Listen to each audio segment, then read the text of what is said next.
Welcome, ladies and gentlemen, to the Super Game Brothers podcast. This is a weekly podcast all about board games and video games, and this is episode number 62. 10 weeks over a year, baby. Crazy to be here. My name is David, and I'm joined every single week by my brother, Player4 on Twitch, but we call him Devin in person. Yes, sir. That's me. Yeah. Hi. How you doing, Player4? It's been a busy week, but I'm doing fantastic, as always. As always. Oh. Yes. Just always doing good, you know? It's impressive. Never a hard day for me. Yeah. I forgot if I told you this dumb story. Did I tell you about my squibbles with Xfinity? Yes, you did. Oh, I did? Mm-hmm. Okay. Well, where did I end?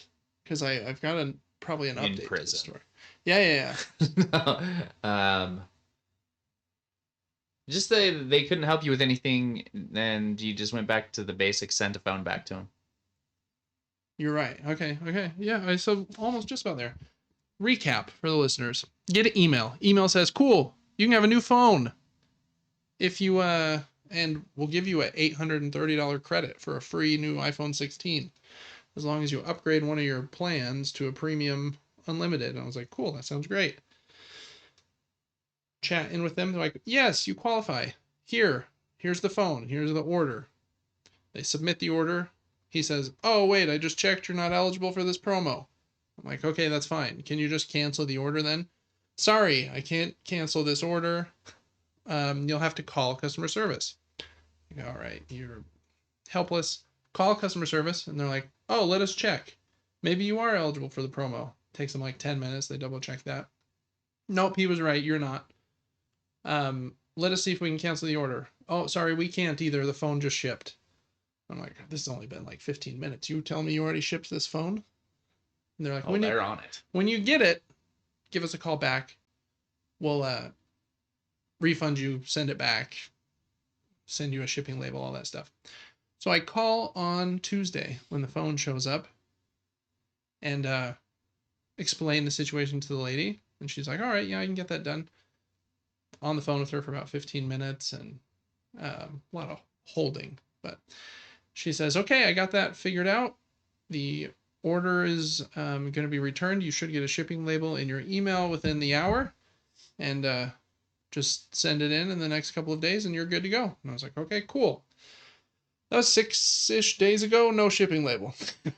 Sweet. Yeah. So checked spam, checked like 3 different email addresses, even though she confirmed the email address on the phone with me like 6 times. So I know which one she was trying to send it to.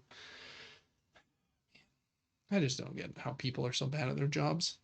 But anyways, hopefully that'll go back. Xfinity, they're the worst. Devin, what else is new besides that? Let me think. I got a Switch too. There's that. You did. Goated device. Is that your initial review? Goated device? Yeah, I think it's super cool. It's beautiful. Looks pretty. High resolution, fast little units, cool settings, easy to dock, instantly connected to my LAN cable for my internet, very fast, no issues at all. Awesome to play in handheld, very high frame rates. All the good things with the Switch too. It was a pricey little bugger, but yeah, they are pricey. I think that it will be worth it in the end. It's an awesome device. Played 9 hours straight of Mario Kart World, destroyed the entire game. And yeah, destroyed the whole campaign of that game. There's some more stuff to do in the open world. Is there a campaign? Kart. I mean, technically, I would say the Grand Prix are the campaign. Oh, it rolled the credits once we beat them all. It did? Yeah. You beat all of them? Yeah. Wow. On 150cc, not to show off. But anyways, nice. The game's cool. It's double the amount of players per race. There's multiple. I mean, we'll talk about that later, but yeah, Mario Kart's cool. The device is cool. There is a little glimpse of an unboxing we did on YouTube. Yeah, it was kind of fun. We opened the box together. Sure did. See Devin's hands here in a second. Oh, there they are. I even spun it for you. Yeah. Took all the pieces out, turned on the device, kind of saw how everything connects together. I do like the magnet this time of the Joy-Cons instead of the sliding motion. Screen looks really cool. You know, the nice 120 frames. There were no staples in your Switch, which was good news. Which I think happened in a GameStop in New York. They stapled receipts to the outside of every box. The staples just right into the screen there. Well, it is interesting. I'd like to talk to the person over boxing this up. Yeah, exactly. Why put the screen out? Flip that thing upside down. The screen should be in the center, the dead center, the core of the box. Yeah. And not... it's the first thing you see with it facing you when you open it. And I don't get it either, because if you flipped it over on the back, I think it says Switch 2 with like the Switch 2 logo. Yeah, weird. And so if you open the box and see the Switch 2 logo, you're like, oh, that's cool. But instead, here's a staple in your screen. You know what is cool, though? Nintendo made enough devices where people are able to, right now, go out and get them at stores. Which is cool. It does seem like I've seen tons of, like, listings from, like, deals accounts on Twitter. They're like, hey, Walmart's got some now, and, like, Target's got some now. Walmart's opening a bunch more in-store tomorrow morning. And it does seem like, even though, like, I tried to kill myself to get one of the pre-orders, which was a little tricky, but it seems like they're a lot easier to get than last time, or even like the PlayStation 5 was. Which I think is the play, especially for customer satisfaction, because it's not being scalped and upsold for crazy amounts of money when you're not going to go online and buy one for $800 when you can walk into Walmart and potentially get one. Yeah, the highest I've seen is about $100 up. So and that's how it should be. $450 to $550, $600 for the scalping price. Yeah, they made enough, it seems like. Yeah, it does seem like they've done pretty good with that. It was kind of fun to unbox it. We, like I said, we kind of turned it on, connect all the controllers, and then I like comparing things in size, so we compared it to the size of the original Switch. The, what else did I throw in here? The Wii U gamepad. We got a PlayStation Vita. A couple of controllers. A DualShock 3, and then the Walmart bags that came in, they threw you some gaming goodies as well. So you got a Coke and some Pringles. It was honestly, I almost just threw the Switch away and kept those. Exactly, yeah. So that was kind of fun. That was, I'll go back to just our faces, but it is always a fun day when it is new console day. Yeah, it doesn't happen very often. Yeah. It's like years and years and years. And you're like, oh, I remember how this felt. I didn't save any money to prepare for this day, but here we are. I'm going to get one. Yeah. And it is exciting because, like, it doesn't seem like Nintendo launches new consoles often at all. Or any of the manufacturers. I mean, yeah, Sony. I mean, it's 8 years ago. Exactly. So it was exciting. Even though the price is high, super, super cool to get one. I'm stoked about it. Yeah. I don't think I have another segment here about us talking about the Switch 2, since there's so much else going on in video games this week. So maybe we'll just kind of close the loop here on our Switch 2 thoughts. I do think it's very cool just holding the device. It feels nice. Going through the settings was fun. I think they made it like as close to the Switch 1's user interface as possible, which is probably smart for like kids and that kind of thing. But like the eShop works quite a bit better, loads faster. You played Mario Kart on stream on Twitch for 7 hours yesterday? 8? 9? Was it 9 hours? I feel like it was very long. How did it perform on a 9-hour day? Did it feel good? Oh, fantastic. And the coolest part was the Joy-Cons never showed any signs of dying. They were not plugged in that whole time. Oh, you just had them. Did you have them in the little dock thing? Yeah. Not the dock. What's it called? The little controller attachment. Okay. Did. Yeah, and they lasted the whole time, which is actually pretty good. That is surprising. It's a long time. Yeah. I wonder what the battery life of the Switch 2 is handheld. Because I've seen some people say, like, I wish the battery life was better, but I feel like I would play it most in the dock anyway, so I don't really care. Yeah. But yeah, I'm unsure. Seems like the Joy-Con at least have pretty good battery life. Joy-Con 2, is that what we're calling it? Joy-Con 2, absolutely. Probably.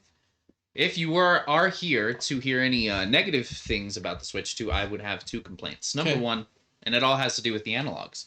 Number one, the analogs don't feel like they have a crazy range of motion for perfect accuracy. They are small. Yeah. And, I mean, right out of the box, I felt like my thumbs are kind of slipping off of them. There's no texture to them. They're very smooth. Oh. So if you're trying to be, like, super precise, I would get a DualSense dongle if it were me, and I'm going to do so. Number two, I don't understand why Xbox and Nintendo decide to put the left analog higher than the right. It's weird when you're trying to symmetrically hold a handheld console and one hand has to sit lower Yeah. to compensate for the low analog. I think that's weird. It's a good call out. I know I like offset sticks on a controller. Get out of here. Just kidding. Like I have an Astro C40 that I play Rocket League with, that fancy controller. I think you got it for me for my birthday like a few years ago. Six, Really? I think it was maybe before Calvin was born. It's a long time ago. Um and I really like that one. You can adjust if they're symmetrical or offset. I like them offset when I'm playing Rocket League. But that's in a controller again when I'm not like holding the screen in front of my face. Because yeah, when you're like holding the unit, I do feel like it feels weird to like have the other hand like off a different direction. Yes. But that's just it's a little complaint. I think overall, it's super cool. It feels kind of hefty. Even each Joy-Con felt like it was a little bit weighted, which I liked. I like when things have a little heft. I know they're going a lot of times for it's as light as possible, so it's comfortable to hold for 17 hours. But I like when it feels like it's got a little bit of gumption. Is that the word? Yeah, it feels more premium and like an electronic device than the first Switch. Yeah, it feels good. The first Switch feels like a little more plasticky and like clunky. You know what I think they should do is release two things: an OLED version. Second thing, yeah, they probably will. No touchscreen. I don't need it. I don't want to touch the screen because I don't want fingerprints on it to interfere with the visual quality. Get rid of the touchscreen for me. Lower the price by $50, and I would buy that one. Yeah, I wonder how much a touch screen is compared to a non-touch screen. Yeah, maybe the price wouldn't even go down. It might not be much. I'm not sure. Yeah. I know you watch a lot of movies like in bed, like either on a phone or something. Absolutely. Do you think that this might be like a bigger, more fun screen to watch that kind of thing on? And if you are going to do that, would you appreciate the touchscreen then, or are you still going to use the buttons? It's hard. I'd maybe take the Joy-Cons off to watch a movie, so then maybe touchscreen would be good. But, it's a good question. I don't know. I don't think most people will use it for movies. Maybe. I want to, but I was talking to some friends and they said I don't think you can get Netflix on these. Really? But maybe a couple apps, like maybe Hulu, maybe something else. That seems really weird. Why would Netflix not be on the Switch? Yeah, I don't know. But I think someone looked it up for us on stream yesterday and was like, "Nah, you can't." He's gonna look it up. Here. Is Netflix on Switch 2? No, the Nintendo Switch, according to Google Gemini, it does not support streaming apps like Netflix, Disney Plus, Prime Video, or even YouTube. I have like all of those. Yeah, I know. Those are like the best ones. Oh boy. Well, I feel like that's weird. And then if you start downloading sketchy stuff, then Nintendo's gonna stop your Switch from working. Right, they can brick it. We talked so about. So I can't have Windows apps on there. You know, I can't. Yeah, they don't have a browser, I don't think. Yeah, so there's no Netflix for me. So I'll just have to. I'm seeing some posts here of people saying that they think since it's more powerful now and like can probably handle those apps just fine, that they probably will change that. But I don't know. That's a good question. Yeah, I hope so. I would use it. I don't understand what the downside is to Nintendo because I think that they would just be happy like, hey, someone's still using the Switch. Getting more value out of the Switch. I would love to see how a movie looked on that. Because that's a pretty large screen. Just nice. Yeah. It's kind of like you're going into iPad territory. Yeah, that's right. Yep. You know? Yeah, I agree. So I don't know. I bet they will change that. I don't know how long it will take, though. So I wonder if Netflix is probably looking at that and they're like, do we care if we spend like hundreds of thousands of dollars and lots of engineers' time to create a Netflix app for the Switch 2 if like the Switch 2 is mainly played by 10-year-olds that probably don't have like unfiltered access to Netflix? I don't know. That's a good, I don't know, product and sales question, I guess. But yeah, I'm glad to hear that you like it. I'm excited to try it out next time I'm at your place, maybe tomorrow, because I think I'll be over there for a little bit. That'll be fun.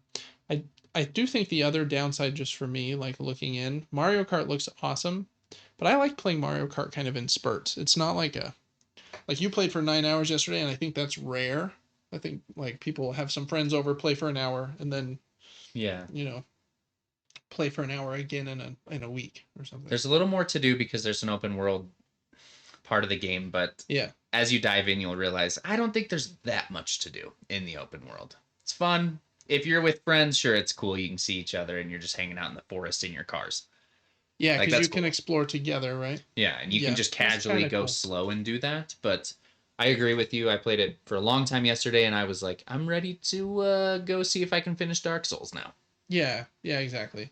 So I think the other downside of the Switch 2 right now is just if you're not wanting to play Mario Kart for tons and tons of hours and you've already played most of Nintendo's games, you're probably looking at it like, what do I play on here next that I haven't already played elsewhere?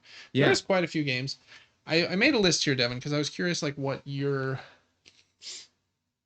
trajectory with the Switch 2 will look like over the next few months. We know on July 17th, Donkey Kong Bonanza comes out, but I think that is the next big Nintendo game that's coming to it. I imagine they'll have probably something else, maybe even this fall. If they like come up with a surprise, big Mario game or something this fall, that would be a huge win. Yeah. Other than that, I wanted to just highlight some of the other games I think that we have on there. Some of them I know you haven't. I think the ones that you haven't played yet, and maybe as we talk about them, it might. I'm interested to know your opinion on if you're like that's not enough to make me want to play it in the near term, and I'll just wait till like the new big Super Mario Galaxy 3 comes out or whatever, or if it will be. So Mario Kart World you're already playing. I think the other big one, or big ones like I said, Donkey Kong Bonanza in July. Deltarune is an indie game from the team, or I think it might be just be like one dude that made Undertale. Have you ever played Undertale? Maybe. I know what it looks like. Yeah. And I think its full release just came out, but it came out everywhere else same day, so like it's not exclusive. Pokemon Violet, I know you've been wanting to try a Pokemon game. It's got a free upgrade on Switch 2, so I could send you home with that cartridge. And it runs like at 60 frames like it's supposed to now. So I know people are pretty high on that patch. Super Mario Brothers Wonder, I think, is like the best 2D Mario game in a long, long, long time. It's great. I think it has a free update as well, just to like make it perform a little bit better. But it already ran at like 60, so I don't know what that really did. Mario Odyssey, Mario 3D World, both also have free updates. I think on Mario 3D World that expansion called Bowser's Fury that came out, the frame rate did chug a bit there, so that one will probably run a bit better. Yeah, I don't know. And then other than that, some other games I have is the Mario 3D All Stars set with Mario 64, Mario Sunshine, Mario Galaxy. No Man's Sky just got a Switch 2 version, but I imagine the PlayStation 5 version is probably better, even though it has like the Switch 2 version has lots of cool features. Is also portable. I think you can like play it with mouse support, and it like has like Switch features and stuff. I have Kirby and the Forgotten Land. That one gets like a paid DLC upgrade. It's like $10, I think. Next month as well. And then Zelda, but unfortunately you just played Zelda like a couple months ago. And so there's quite a few other games here like Zelda Echoes of Wisdom and Link's Awakening and Luigi's Mansion and Mario Maker that I know you haven't played yet. But as a streamer, I think your priority is like if these games have like 2 viewers, that's not like very beneficial. So I don't know, like what are your plans with the Switch 2 over the next little bit? Will I it do will it go like when games are exclusive to the console. I think that's exciting. It is. Dusk Bloods is the big one for 2026, right? Yeah, because if they're on every platform and you're playing it on the Switch, you're almost sad to say you're almost playing it on the least powerful unit. Even still, maybe. Sure. You totally. know. Yeah, absolutely. I mean, some of these are tempting. I want remasters. I want graphical upgrades if possible. I like what you're saying about Pokemon Violet, 60 FPS, that type of thing. Like, and I would like to dabble, but people have said to play Arceus instead, and yada yada yada. Yeah, Arceus is There's a supposed to be lot good. of games. If the upgrades are good enough, absolutely. I do want to use the system as much as I can. I don't want it to just sit there, obviously. but I don't know. Yeah, that, I don't either, and I think that is like, as like an early adopter, that's probably like that's the thing to me. That's like, because I have played all these games already, and so that's like the reason I didn't. I mean, I do have a Switch too. It's just in spoiler for my children. It's going to be our Christmas present, and so it is sitting in my closet and will be there for 6 months because I don't feel like I'm missing anything, even though I'm going to miss Donkey Kong Bonanza, and that's the thing that's the only game that I really care about of that whole list because I've already played Mario Wonder, which is excellent, and Mario Odyssey and all the other games I just listed. And then remind me, Metroid, Dusk Bloods, are those all next year? Dusk Bloods is next year. Metroid Prime 4 is this year, I believe. I think it's on both Switch 1 and Switch 2 though. Are those the only consoles it will be on? Yeah, Nintendo owns Metroid, so it won't. And are they going to run differently per console? Oh yeah, I'm sure. The Switch 2. Well, I can't remember if Metroid 4, what's it called, Beyond, is coming to the first Switch or not. I'll look that up here on my phone while we're going. But yeah, it does. It runs better. I think it will run at 4K maybe not 120, 4K 60 or 1080 120. And you can play it with mouse controls on the Switch too, which I know you're just dying to play with mouse controls. Absolutely. You could plug in a USB mouse maybe. But I'm pretty sure it is also Metroid Prime Beyond on first Switch. Yes, it will be on the first Switch, but has a enhanced version for the Nintendo Switch 2. I love Metroid Prime, so I'm excited for that. I really wish they would release. They released a remaster of Metroid Prime, the first one, which I haven't gotten yet. I would like to get that. That might be like a good like precursor to 4. But in like 2008, I had for the Wii the Metroid Prime collection that had 1, 2, and 3 for the Wii, and it was excellent. So I wish they would re-release 2 and 3 before 4 came out. That seems like it would be a smart thing to do, in my opinion. But what do I know? So I don't know. Other than those couple of games, I think Hades 2 is going to, once it gets its version 1.0 release, is going to be on Switch before it's on PlayStation and Xbox. I think I heard, if I read that article correctly. So there are some things that are like Switch only, at least for a small period of time. Yeah. But even those things we're waiting. Like we don't know what the release date is for Metroid Prime yet. And Dusk Bloods is next year, and who knows if it's going to be February or November of next year. So I don't know. Lots to fill in. I'm excited to see what their next big Mario game is because I do love those as well. Like, I hope it. I would absolutely die if they did like Mario Galaxy 3, but I don't think they're gonna do that. Galaxy was awesome. Galaxy rules. So, anyways, yeah, Switch 2 Mario Kart looks cool. I guess just touching on that for one more second before we close our Switch section here. Just looks crazy with 24 players. Oh, it is. Yes, very. I thought that would be a cool change, and maybe it is. And maybe they need to tweak some balance of items and like, but just watching you play knockout mode, which is a cool mode. I love the idea of like you're racing to the other side of the map and there's these 6 gates along the way and there's 24 of you. So the first gate is only the top 20 positions I think are in. And then is it 16, 12, 8. Is it just 4s all the way up? Very cool mode, but man, those first like 3 gates when there's still 24, 20, 16 players, it's brutal. Like there are bullet bills flying everywhere. Oh man. Lightning happens like every 20 seconds. And so you're dropping everything you just picked up. And it encourages you to just use every item you get like instantly. Immediately. And I feel like they've changed the balance of a few things. Like since there's so many players, I thought they would bump the like balance of items down. But it seems like from the 2 changes I'm about to mention, they want it to be chaos. They've made it so that when you hit somebody with something, you don't do like a full spin out and like your car stops. It's like a little like Like a jitter wobble for a second, and Yeah. then you're right back to full speed. Uh-huh. I'm like, why there's no impact then? If I hit you with a green shell and that's all that happens, like that's dumb. And so they want the whole pack to kind of be moving together. It seems from that change. I'm like, but why?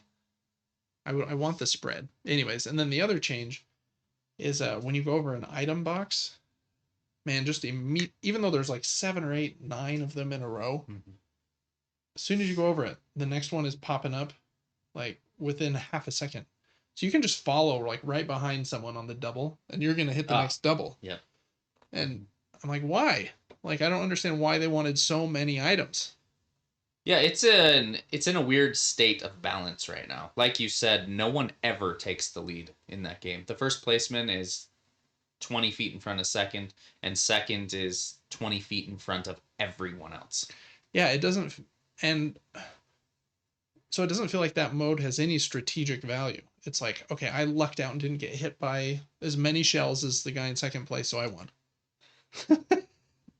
Which yeah, sometimes for sure. And which Mario Kart always has had like that bit of what do they call it, rubber banding, where the players that are farther back get better items so that it can help them catch up.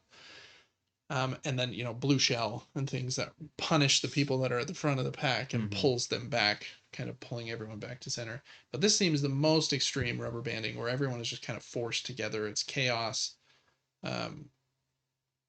And maybe they wanted just that one mode to be that way. But then even just watching like the Grand Prix at 24 players is very similar.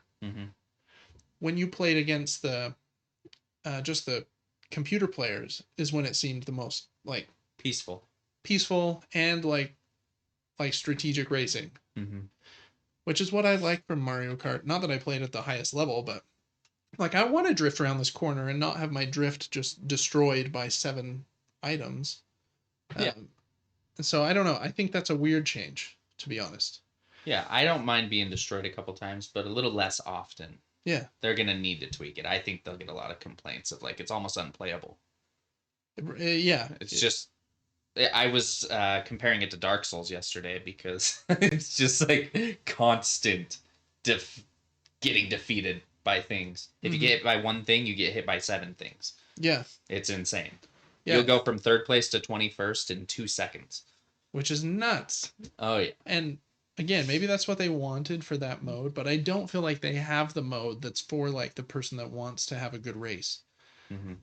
In Mario Kart 8, at least, and I don't know every setting in Mario Kart World, maybe this exists, but you can like set up your own Grand Prix and you can decide which items you want to play with and the like quantity. Are they going to be like high, medium, or low, or none? And just have like a pure drifting like race. And I like that part of Mario Kart better. Items are fun. I like having, I don't think no items is the way to go, but man, it just seems bonkers. Just watching, I was like, this is madness. Woo. So, it is.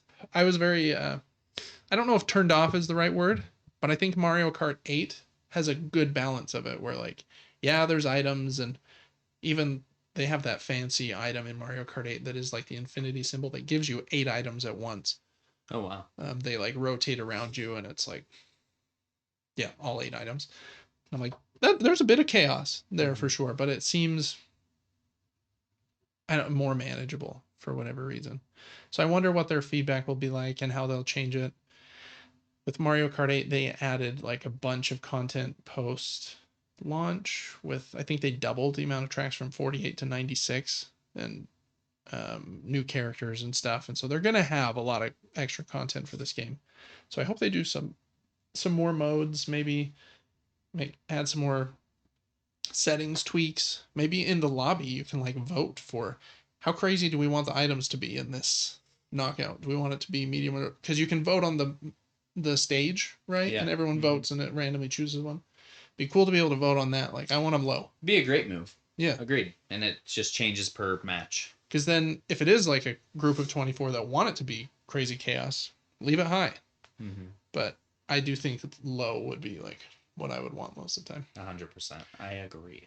And I haven't even played it, and I just talked a whole bunch about it. So I guess any other thoughts you would add to that, Devin, or Do you agree? I fully agree. I think the game is good. I think it's very fun, but it's a lot. Mm-hmm. And what's cool, the coolest part about it all is the Switch 2 handles it perfectly. There's Yeah. explosions everywhere and people are bouncing off each other the whole race, and Yes. it never lagged.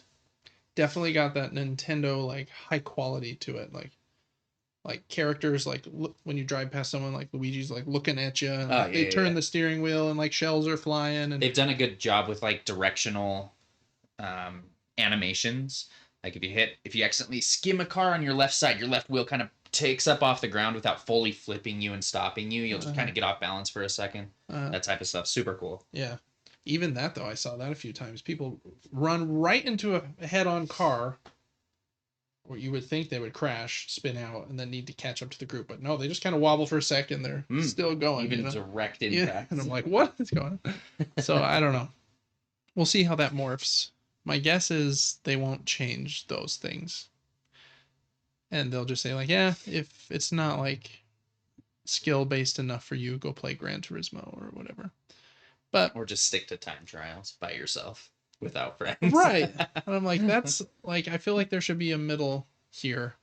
Because I feel like on the Wii version, we had a lot of fun playing like the online mode and trying to get our online score higher, whatever that was. Yeah. Like your multiplayer rank level. And that required like at least a little bit of freedom where like I can race my own race and like be cruising. Even though I know I'll get hit by something occasionally, I'm going to try and hit people too, but it seemed more I don't know, skill based than where you would see like these names of people from Japan just like crushing these shortcuts and you're like, he beat me by 40 seconds. Like, you know, whereas if you're only winning by 2 seconds in knockout that went halfway across the island, it seems weird. Cool. Well, yeah, check out our unboxing. We also have a user interface and setup and settings guide for the Switch 2. Please check that out as well. Should be up shortly, probably before this goes live as well. But I think that concludes our thoughts on the Switch, Devin. Just jumping in right into it here at the beginning. I guess really quick, we'll do a short Super Movie Brothers, just because I think we watched a few different things. I'll go first. I watched a couple movies with my wife last weekend when we had our, was that just last weekend? I guess it was. We had our anniversary and we just did a little staycation, got some time away from the kids. We watched Caddo Lake on HBO with Dylan O'Brien, and interesting movie. I liked how it kind of toyed with you and you weren't exactly sure like which timeline and time period people were in at certain times, and then it kind of like hooks back together at the end and you're like, oh, okay, that's how that makes sense. But kind of confusing while you're watching it. Oh, it never made sense to me. I finished it and never looked up the conclusion and just accepted it. My wife was like, it made sense to her, but I was asking her questions at the end and she's like, because it kind of went over my head a little bit too, but it was pretty good. It was a little odd, but it was okay. And then we went to Mission Impossible on Saturday. It was fun. The theater just packed and packed full of I don't know what you would call them. Old people. Just like people in their 70s, 80s. Crazy. Just cheering for and loving on Tom Cruise. And I guess just real quick, my thoughts on Mission Impossible Final Reckoning. I liked it a lot better than part 1 of this, like, what would you call it? This the last doublet. Yeah, there you go. Then part 1. I thought the callbacks they had to earlier Mission Impossible movies were kind of fun. They like pulled in characters from Mission Impossible 1, Mission Impossible 3.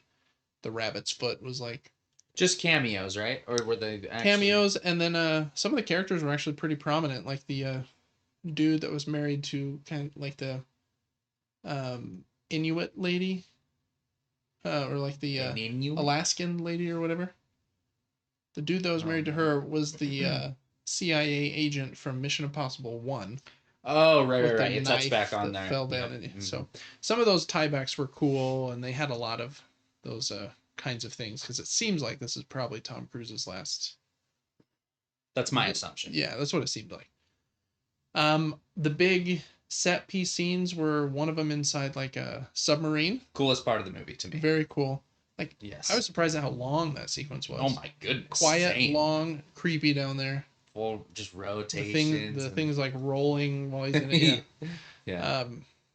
Man, yeah, bonkers. Like, we were, even though you know he's not really down there that deep, it's just creepy. Like, underwater is just creepy. Oh, 100%, yes. And then he like loses his special decompression suit that he has to use in order to get back up, and so he like almost died. Anyways, cool scene. The other one on the airplanes at the end I thought was pretty good as well, but the submarine scenes are better in my opinion. Yes, agreed. But yeah, good. I liked it. 7.5 out of 10, maybe 8. That's probably what I'd give that. Good rating. Yep. Agreed. You saw it as well, right? I did. I thought it was very unique for a Mission Impossible movie in comparison to others. Yeah, I can see that. The antagonist thing, entity, whatever thing, it's weird to me. It is. There's a lot of options there. It's kind of like Ultron. It's like, right. It's almost too broken. Too abstract. For human. You know what I'm saying. Uh-huh. Very unique. I thought that it was good. Touching at times. I had a good time. Ate a lot of popcorn. Yeah. Yeah, that is definitely the draw of the movie theater to me. So yes, I went to 2 movies back-to-back days. Went to Mission Impossible for like a mortgage company event with our dad. Fun. And they gave out a sound bar and some frisbees beforehand. And you didn't win? I didn't refer anybody, so I wasn't in the raffle. Last time I went to one of those events with Dad, I won an Apple Watch. And you pretended not to be there. You just laid down. No, I stood up. I was like, oh, that's me. You won an Apple Watch? Uh-huh. Oh no, these items were not that great. It was like 8 years ago. They were like, here's a frisbee and here's a little projector that shoots the galaxy on your kid's cieling. I was like, our kids use that. That's nice. Maybe an iPad would have. It would have been nice. Been a little better. Yeah. Anyways, I went to another movie the next day by myself at 10 p.m. Dang. And it was a horror film. So I had to walk out of the theater afterwards in the empty parking lot. Yeah. Or wait, was it that late? Either way. I went to a movie called Bring Her Back by the makers of Talk to Me, I believe. I think so. Like the same writers, directors. I don't remember. It definitely is very different than Talk to Me. Very interesting. I don't want to spoil it because it's so new. But I thought it was pretty amazing, to be honest. Really? I was like, yeah. I think some things in the movie were relatively predictable, but the way that it turned out and what was happening was super cool and super unique and eerie and creepy in its own way, but really not scary. Just kind of a well-made, strange, aesthetic movie that I think everybody should see. Did you like it more or less than Talk to Me? Talk to Me is more typical horror to me. Yeah. You got friends and they're hyped up and things aren't scary until they are, and then this was more artistic. Okay. Or something. More like unique. Yes, much more unique. Okay. But I enjoyed them both. Okay. Yeah, that's cool. I've heard good things as well about Talk to Me specifically. My one friend that really likes horror movies, he's like, you got to watch Talk to Me because I haven't seen it yet. But yeah, if this one is less like on the horror scary side and more on like the creepy unique side, I could probably get my wife to like watch that one first. I would imagine it might scare her, but I don't think that it should. But I don't think that it should. Says the guy who watched it by himself at 10 p.m. Oh, I went right to sleep too. I didn't even think about it. I don't know. You cuddled right up with that demon. I was looking for it. Yeah, I was lonely. That's funny. All right, and then the last couple things here for Super Movie Brothers, just some announcements. Stranger Things season 5 is coming out this holiday. I think part 1 is Thanksgiving.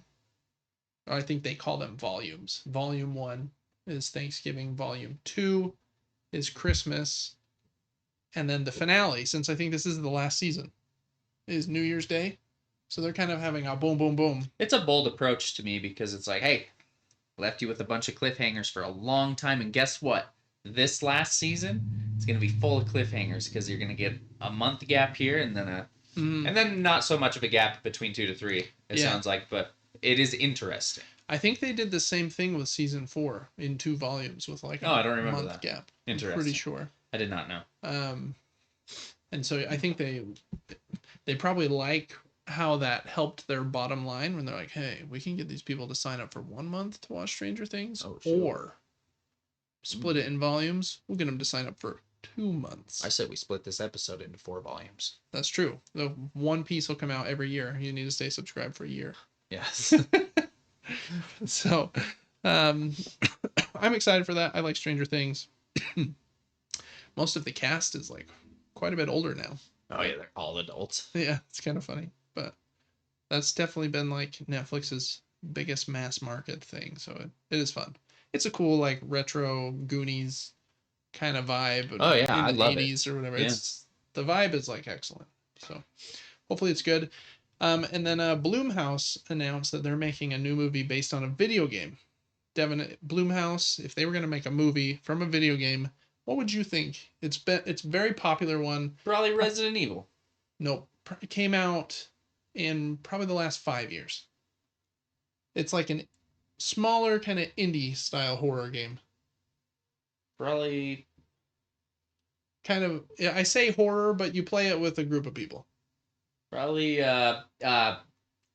Demonologist. No, but I think which is like the other one. Paranormal Activity. Not paranormal, but it does start with a P. It's Poltergeist. No. It's PH. Five Nights at Freddy's. No, PH. Phasmophobia. Phasmophobia. That's basically Demonologist. Okay. You've played that one, right? But yes. Interesting. Yeah. I wonder if the movie will lean more towards the horror end, or more towards like the kind of halfway you're doing it with your friends, kind of laughing end. I hope that it's good. Also, I didn't hear the greatest things about Until Dawn and still haven't seen that. Yeah, it's not supposed to be good. So I'm hoping it doesn't go the same route where everyone's like, that wasn't good. Mm-hmm. We'll see. Yep, I agree. All right, well, that's it for Super Movie Brothers today. We're going to jump into the show since we talked quite a bit about the Switch too in that segment, but that'll be good. We can pull it out separate, I think, for YouTube, which will be like a good kind of initial thoughts on the Switch 2 launch. So that'll be fun. This is a podcast all about board games and video games. We do it every single week, and you can get access to our videos 3 days early at our Patreon at patreon.com/supergamebrothers. You get our weekly episodes. We also do like some bonus stuff. We did an episode on each episode of HBO's The Last of Us season 2. That was a mouthful, but you can see episode 6 here and episode 7 as well. So please check us out over there. You can follow the Patreon totally for free, but if you do throw us $1 or $2 a month, you get some cool perks like that. And $1 or $2 a month helps us to keep the lights on. So appreciate that. Then we also have a giveaway going on, which ends in like a month and a half, I think, for a board game bundle. If you want to get a board game collection started of some great games that are like, family weight, maybe a little bit simpler. 1 or 2 of them might be a little more complex, or a gaming gift card if that's more of your thing. So please join that as well. Totally free to join. We'll just send you, it's like our newsletter, an email every week that's like, hey, these are the videos we did this week. So no, we're not, we don't ever sell data or anything. Just a newsletter. So please join that as well. supergamebrothers.com. Okay, and that brings us to the regular run of show. And first up is new games to subscription services. And we always start with Board Game Arena, where you can play board games online with your friends totally for free. They do have a premium subscription as well, where you can play or start tables or games with their premium games, but you can join any game for free on the free mode. So awesome place to play games. Tower Up was a very popular game that came out last year. Simple rules, complex minds is the subheading here, and I think that is kind of right. You're building like these towers in these different sections of the city, trying to score points by doing that. It's supposed to be great. I don't think it was designed by the good Dr. Reiner Knizia, but it kind of reminded me of some of his games where he has you like building on a shared board together. So that one is a big one. Inside Job is the next one. It's a trick-taking game where you're working together, but one of the people at the table is a traitor. Hidden traitor games are very popular in the board game space where someone might be working against you, so you have to try and figure that out while you're playing a game. It's like Among Us. Yeah, like Among Us, but board game. Right there. Someone amongst you is not who they seem. Ah, that's funny. Yeah. So check that one out. And then for a limited time, which I Ooh, thought cool. was kind of a weird move. Weird. The Lord of the Rings Fate of the Fellowship, which is a cooperative game from Matt Leacock, who designed Pandemic, one of the most famous board games of all time. And this is basically Lord of the Rings Pandemic, but it's only going to be on Board Game Arena for, like I said, a limited time, and it doesn't have the full game. It has 10 playable characters instead of 13, and 4 objective cards out of 24. So I guess they want to give you like a taste, but then they're going to pull it, I guess, and want you to play it by the actual game so you get the full experience. Very interesting and weird way to do that, in my opinion, but this game is super popular right now. Like, a lot of people are very pumped for it, so this is probably a smart idea. I am not a huge fan of cooperative games, so this one's not really for me, but if I was going to play one, I do love the Lord of the Rings, so that would be maybe a fun vibe. And I think that's it for Board Game Arena this week. So then we've got, as far as video games are concerned, coming to Game Pass. If you have Xbox Game Pass, they have quite a few games this week, or for the first half of June, excuse me. None of them like super bangers, in my opinion, because I feel like the last couple months have been just on fire with like some big games like Doom, the Dark Ages, and I feel like they had another game right before Doom from Bethesda. Oh yeah, the Obsidian, or not Obsidian, Claire Obscure. They had Claire Obscure, good call out, and they had the Oblivion, the remake of Oblivion. That's right. Yeah, look at you, you're just smart. I've been taking memory supplement. That's a fun fact. Okay. I've been taking a memory supplement that comes from jellyfish for 3 weeks. The energy drink you had right here has lion's mane root or something. I'm all nootropic up right now. All the animals are helping your brain. Yeah. Jellyfish, lions. I almost forgot where I was a minute ago, though. I don't know that it's working. All right, but available today on Game Pass, Baldur's Gate and Gate 2 Enhanced. I really liked Baldur's Gate 2 growing up, but I know. Oh, me too. Yeah. So fun. 3 is the big deal right now, very Dungeons and Dragons adjacent. On June 10th, Warhammer 40,000 Space Marine, which is the first one before 2 that just came out last year. On June 10th, Barbie Project Friendship. That's the one you want to play, probably. Oh, absolutely, yeah. June 11th, perfect. June 11th. And I guess I should say those first ones are on Ultimate, and Baldur's Gate is on Standard as well. Barbie is on both Ultimate and Standard. So there you go. Kingdom 2 Crowns is on Ultimate and PC on June 11th. And EA Sports Football Club 25 via EA Play. Whew, mouthfuls here. June 12th on Ultimate and PC. The Altars on June 13th is a day one game with Game Pass. I'm going to read this little blurb here, and then we'll let Devin read the next one if there's another game we are unsure about. The Altars is a sci-fi survival game where you play as Jan, stranded on a hostile planet.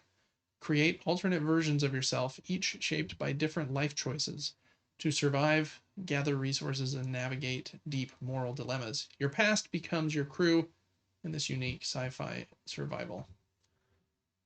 Interesting premise. I wonder what the gameplay is like, though. Anyways, FBC Firebreak. This is the one I'm excited about. Yeah, it's from Remedy, I think, who does Alan Wake and Control. This one is also on PlayStation Plus Extra. So day one is going to be free on both. On June 17th. Yeah, that's perfect. I'll let you read that one. A cooperative first-person shooter set within a mysterious federal agency under assault by otherworldly forces. As the years-long siege on the agency's headquarters reaches its boiling point, only Firebreak, the Bureau's most versatile unit, has the gear and the guts to plunge into the building's strangest crises, restore order, contain the chaos, and fight to reclaim control. I like that they put control in there. Yeah, I know. My buddy Paul said that this is actually like a cooperative shooter type game that is in the Control universe. Yeah, yep, I think you're right. And that's maybe what that said. I was just reading the words, and then maybe it said that. I don't think it said those words here, so you're good. Yeah, I think it looks pretty fun. It is interesting that they decided not to sell the game for like 20, 30, 40 bucks, and instead they put it directly on Game Pass, probably got a generous amount of money from Microsoft to do so, and put it on PlayStation Plus and probably got a generous amount of money from PlayStation to do so. But because it's on both, I imagine the amount of money that they got from PlayStation and Microsoft lower than if it was just on one, because they're like, our draw to PlayStation Plus is to have games that are not elsewhere, and if you're putting it somewhere else for free same day. Anyways, kind of interesting. It makes me think, I think the obvious thing people will think is like, the game must not be great and is going to struggle to sell copies if they think this is the only way they can make money. But I hope that's wrong, because I think it looks cool. Next up, great one, Crash Bandicoot 4. If you played Crash Bandicoot growing up, this fourth one's really great. Recommend that all day long, June 17th. And then this one, Lost in Random, The Eternal Die. I played Lost in Random, the first one. But this is a new game in that universe, available day one with Game Pass. Lost in Random, The Eternal Die blends dynamic, real-time action, tactical combat, and risk-reward dice mechanics for thrilling second-to-second battles. So check that one out. I think I like the cool, like, it has kind of like a creepy gothic kind of art style, but a little bit cutesy, where like the dice are like alive and stuff. So I don't know, it's kind of fun. So I don't know, some big ones there, but again, no Doom this month. But I do think FBC Firebreak will be fun to try out. Crash 4 is a big get, and so are both Baldur's Gate games. So I don't know, not too shabby for the first half of June. All right, on Epic Game Store, they're still doing their like two, what do they call it? Like mystery games. But since we're recording on Saturday today instead of Thursday, instead of a Wednesday, excuse me, because of the Switch 2 stuff and the time that we had. So we know what these are this week. Deathloop, which came out a few years ago, but was very well loved. Totally free on the Epic Game Store. So add that to your library. You can see here, already did. Oh, whoa. And then the other one. Did you ever play it? Super fun. I started it, but I didn't get very far. Yeah, difficult. Yeah, it is kind of tricky. And then the other one is called Ogu and the Secret Forest. And it says here it's a 2D adventure game with hand-drawn characters and various types of puzzles. I like 2D games. I like adventure games. I like puzzles. I don't know that I like the name Ogu, but it kind of looks like a platypus dude trying to be like a Link in Zelda. So I might give that one a try. You can see here, added it to the library. So, whoa. Yeah. Holy. So if you have Epic Game Store, add both of those to your library for free. Is that all of them? Oh man, there's still more. Okay, then for the month of June, Prime, Amazon Prime always has games they give away for free every month. Worst month in a while, in my opinion, for Prime, because I think in May they did what's it called? Star Wars stuff, and they gave away a bunch of Star Wars games. And then April, I think, was a strong month as well. Let me get out of here. Down here a little ways. All right, free games this June. I think for me, like the highlight is this puzzle sci-fi game called The Abandoned Planet. But other than that, maybe this train game is cool, but not a lot of great ones in my opinion. First up, Mordheim, City of the Damned. All now available. Wow. Yeah. Then we'll jump to you, Devin, for the next now available one. The Abandoned Planet is now available. When a wormhole tears open in space, an astronaut is hurled down and crashes on a distant planet. But where is she? Oh, who knows? She could be anywhere. You seen Interstellar? She's anywhere. June 12th, Station to Station. It's a minimalist and relaxing game about building railway connections. Death Squared. Prove your teamwork skills in this game as you solve puzzles together or die trying. That's kind of a fun co-op game. It's kind of funny. I have Oh. it on the Switch. It's comical. Dark Envoy on the 19th brings classic RPG mechanics with a skill-based combat system built on classes and specializations. Blends it with tactical options of approaching your battles. Fate, Undiscovered Realms. A new evil and ancient secrets threaten the very balance between the realms. take on the quest to find the mysterious Book of Fate. Love it. On the 26th, Thief Deadly Shadows. You are Garrett, the Master Thief. That one's all about stealing stuff and stealth. Jupiter Hell. Set in a 90s flavored sci-fi universe, Moons of Jupiter, this game pits a lone space marine against overwhelming demonic forces. And Gallery of Things Reveries. Explore nature and tech through Dada-inspired hidden object puzzles. I don't know what that means. Do you know what Dada-inspired means? Not at all. Well, someone tell us in the comments what that means. I think that's it for new games to subscription services. Okay. All right, that brings us to what we've been playing. I think I'll go first just because we have my stuff pulled up, but I've been playing kind of a smorgasbord of different games. Last week we talked about this game being added to PlayStation Plus Extra as part of the Days of Play promotion, where they added a few extra. It's called Another Crab's Treasure. Man, this game is really fun. It's a Souls-like game, quite a bit easier than Dark Souls, but yeah, there's some brutal boss fights as well. You are this little crab whose shell, he calls his home, his shell is stolen, and so he's going to get it back. And there's a silly story about these weird other crabs and sea life that he has to talk to do so. Coolest part about this game, in my opinion, is it takes Dark Souls stuff and shortcuts and that kind of thing that you expect. So you've got that cool base already, and you've got blocking and dodging and attacks, upgrading your fork, your weapon, and that kind of stuff. There are tons of different shells just scattered throughout the land, and when you block, your shell takes damage unless you do a perfect release and parry it. So your shell is going to take damage. It's part of the game. And so you have two bars here. You have your health bar on the bottom left and your shell bar down there. Each type of shell has a different bonus that can be activated with square, with these cool purple stars that you build up by doing regular attack damage to enemies.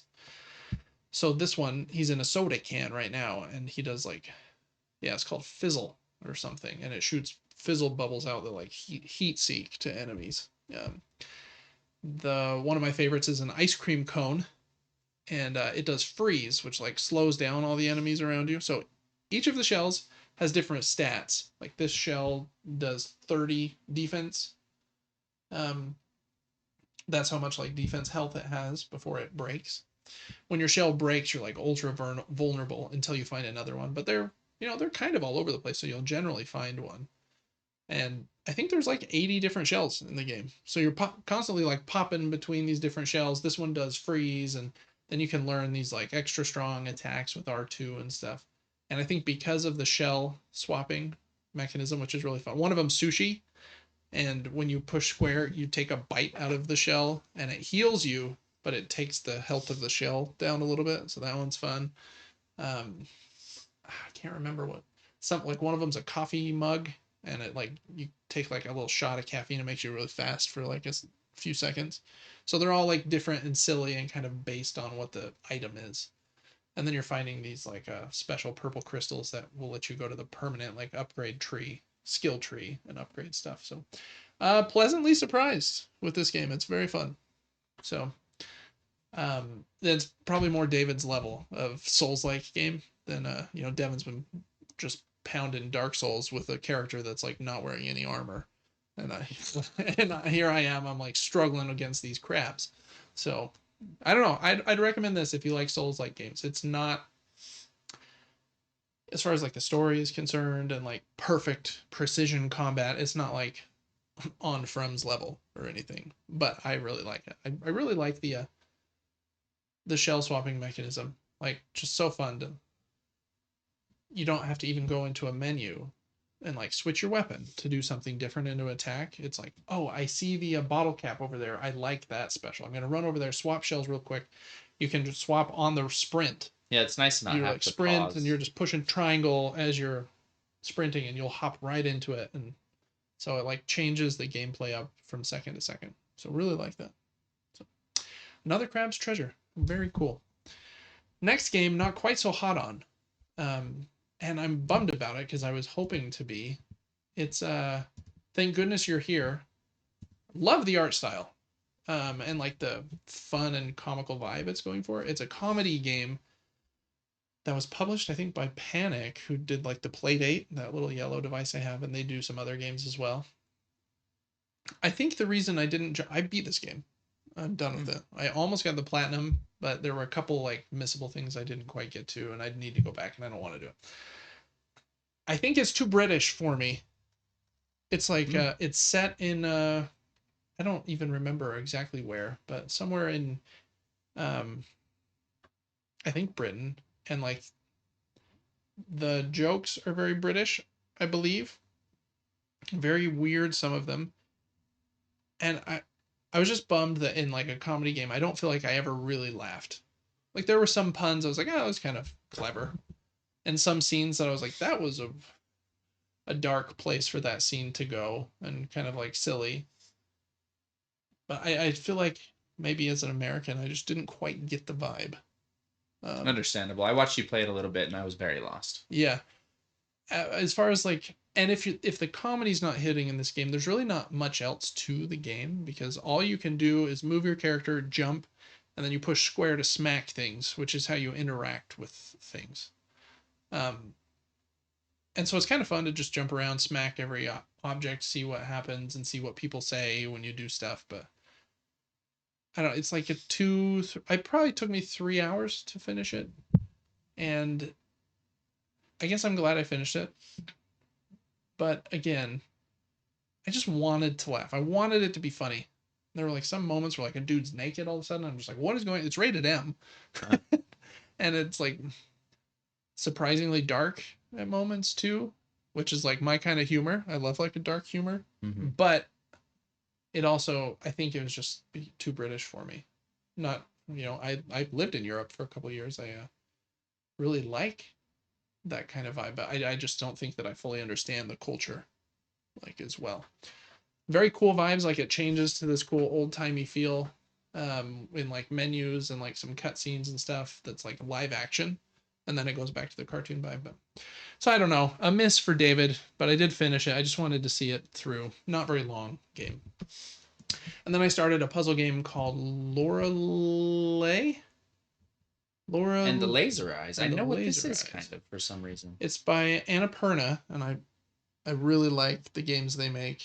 There's a puzzle game. You are at this hotel, and you're trying to figure out like why you're there and what's going on there. Basically, it seems like very puzzle heavy, and it kind of reminds me of Blueprints in the way that like you got to take notes while you're playing. I see. And I really like it so far. As far as like the puzzles I'm solving, I'm still very confused as to what's going on. Do you like the black and white? I do. Yeah. Okay. It looks better when you're playing it than we're seeing here on the YouTube video, in my opinion. It is a little less like, I don't know the right word here. You have, maybe obtuse is the right word. It's a little less confusing than Blueprints, in my opinion, because you have a menu and your character has a photographic memory, is what they call it. So every document that you ever look at is saved in there. So you can always go back and look to things just in the pause menu, which is nice. You also have like a calculator. And so there are like some math puzzles, and you can just, I did them on my phone because it's faster, but so it has more tools to help you remember stuff faster than like, oh, I remember seeing this 4 hours ago, but I don't remember what it was or even where I'd look. The document's in the menu, so you can look, which is nice. So I like it so far.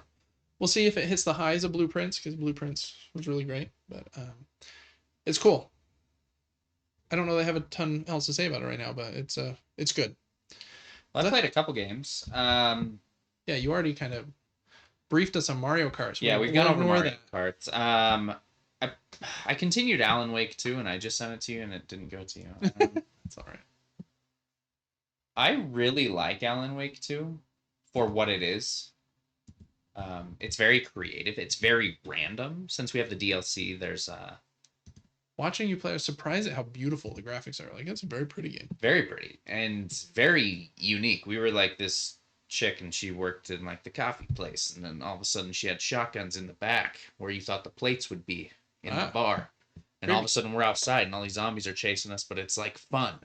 It's not like horror, and everything's pink like we're in a Barbie house, and like weird music going on and really random concerts. All of a sudden you're in an entire concert and you're running through the concert fighting zombies while you're in a concert.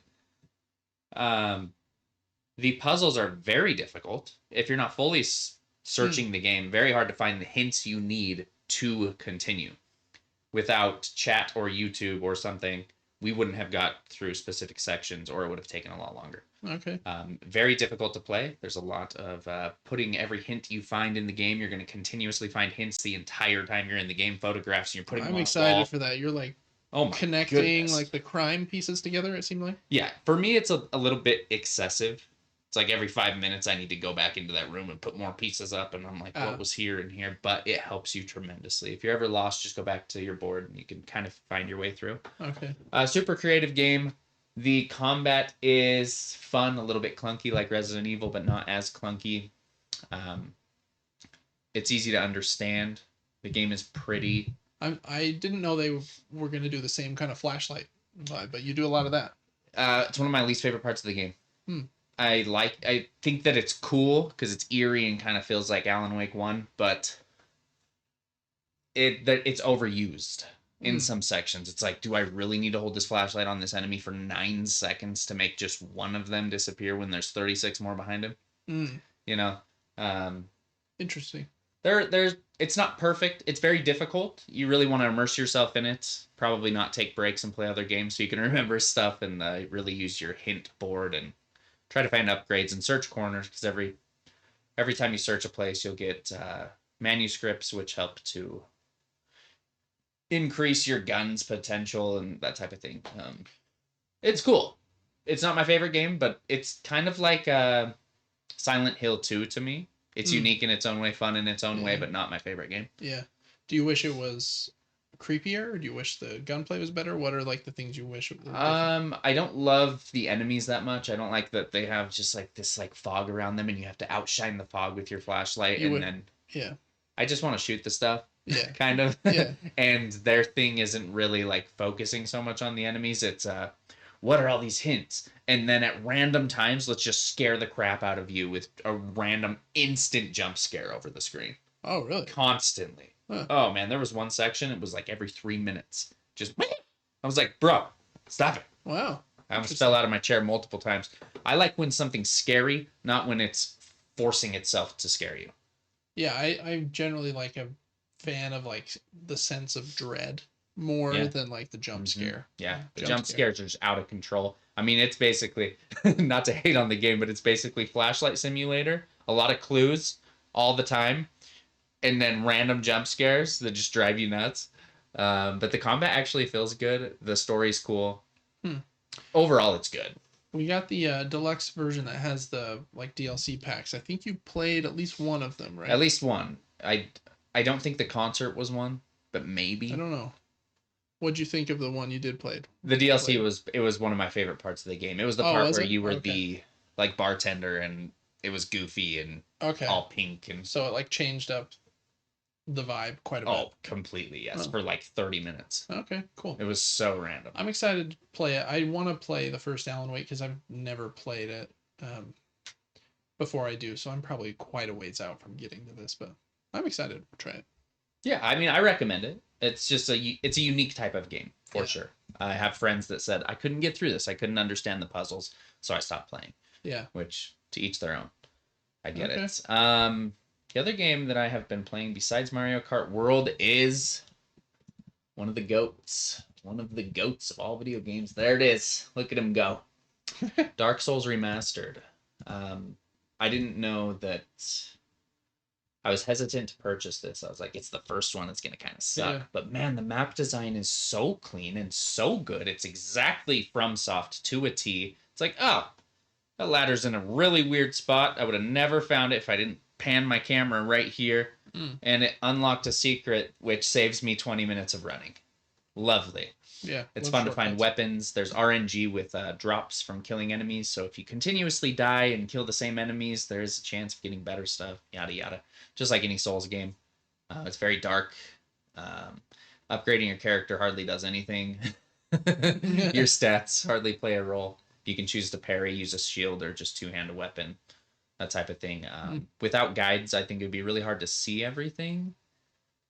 Yeah, it seemed like there were some things like, how would I figure that out? Like you cut off a certain enemy's tail that turns into a sword. Oh yeah, tails are huge. It's like if the enemy has a tail, make sure to cut it off before you kill it. That type of thing. A lot of secrets in these games that are super cool. If you're wearing this outfit piece and you talk to this guy, but you had talked to that girl beforehand at some point, then you'll get this extra cutscene, and it's like, it's a well-made game, but for the average player, you're gonna miss a lot. I think. Which I think is part of like From's special sauce is they get like the people that are that love their game so much that they will play through it 6 times, look for the different outfit builds and the different like cutscenes that you can only find in a very specific way. And that would be me. Yeah. I could do that with this game, even though it's number 1. I'm back on a Souls kick. I dove into this and I was like, I forgot how much I love FromSoft games. Mm-hmm. I almost think, don't hate me, but I almost think Dark Souls and Bloodborne and Sekiro are more fun than Elden Ring. Okay. Interesting. I like Elden Ring. Hot take. But I don't love the aesthetic of Elden Ring like I do Bloodborne. Bloodborne's aesthetic is better. Sekiro's a unique aesthetic. Yep. Dark Souls is probably the closest to Elden Ring, but aesthetic wise, yeah. I don't know. I like the linear nature, which really isn't linear. There's a ton of corridors and walkways and stairs and high and low places, doors that you haven't unlocked yet, random items in your inventory that you would never know how to use if you don't look them up. A lot of secret things in a linear style game. It's just, they're perfectly made games, in my opinion. I think it's almost unbeatable for me. Yeah. I think I understand what you mean about them being, you prefer it to Elden Ring, because I think I do too. Like, I think your favorite game is Bloodborne, right? And I think this one probably gives you similar vibes in that there's like a specific linear path. You can sometimes branch off and like do this side boss first or whatever. But yes. It's kind of like, it's more contained and like on purpose in that way. Where Elden Ring feels more like Zelda, Tears of the Kingdom to me. Like here's the world, go do whatever you want. Yeah. And there are like some gates, like you have to fight Margoth. What's his name? That's not Margaret. I don't. In Elden Ring, I you know go who like you're up and talking left. There's that one dude you like kind of have to fight early. Yeah. And they do have like some gates with certain bosses, but it like that game's vibe is more about like exploration and exploring the map. Yeah. And this one is like, okay, how do I get past the next boss? And can I unlock a cool shortcut and figure out what these very specific like items in my inventory that I found that I don't understand yet do instead? And it's everyone versus my hideous character. Yeah, you know what I mean? It's just like my character's so derpy, and how on earth am I going to get through all of the forces in this game in a linear fashion when I'm obviously underpowered compared to most things? There are ways to play it perfectly, though. We've had a lot of people guiding us to the broken weapons in the game and that type of thing. But for the average player, you're going to just get absolutely destroyed by everything, and you slowly just grind your character. I think what they should have done with Elden Ring is make multiplayer super seamless. So you could join in the lobby and just go explore the open world together the whole time. I don't need to put a fiery finger on the ground and you need to find it in your world and touch it, and then we can play one boss together and then you're kicked out of my world. Right. It's a weird approach in my opinion. Just if you're gonna make this massive open world game and you are gonna add multiplayer, I think just Commit. let us play together. Yeah. The whole time. But like even the game like this, this could be fun with a friend. Yeah, I agree. Now that you've played, I don't know how far you are. I would guess 2/3 Yeah, through. that's what I'm thinking. What do you? What's kind of your ranking? Bloodborne's your number 1. Elden Ring's somewhere below that. I know you've played this one. You've played a little bit of Dark Souls 2. I think you've played most of Dark Souls 3. But I don't think you've played their DLCs or anything. And then you've played Sekiro. Where would this one fall, I guess, and how does it compare to the others? Without thinking too deeply, I'm just gonna go Bloodborne, Dark Souls 3, Dark Souls 1, Sekiro. Oh, more than Sekiro. I like the Sekiro posture is mechanic. so stinking hard. Is it called posture in I think Sekiro? So. Yeah. I like the mechanic, but it didn't feel as Soulsy to me because you were focused on just mastering that mechanic. That's true. It definitely feels the most different. Yeah. I think it's, in my opinion, probably the hardest. It's very difficult. It's very hard. But yeah, okay. So this one's right up there. Super fun. Yeah, I can tell it's a little bit older. The graphics aren't perfect, but the way the map's laid out and the funky bosses and just it feels so much like a Souls game. Sekiro feels kind of like a Souls game. Mm-hmm. Elden Ring feels like its own complete thing. Mm-hmm. And then you have Bloodborne, and Dark Souls 3 feels just like a Souls game as well. Yeah. And it's prettier and very good. Yeah, I'm excited to see where this leads you because it seems like you're back on in Souls Land. Oh, I just wish there were more. I think you're gonna stay in Souls Land for a while. I just might. Yeah. So it's just entertaining. It's funny for people to watch you just suffer and. Yeah, I'm excited to see if you when you have a break between some of these games, if you I know like Lies of P just had their thing we'll talk about in a little bit too, so you'll probably play that.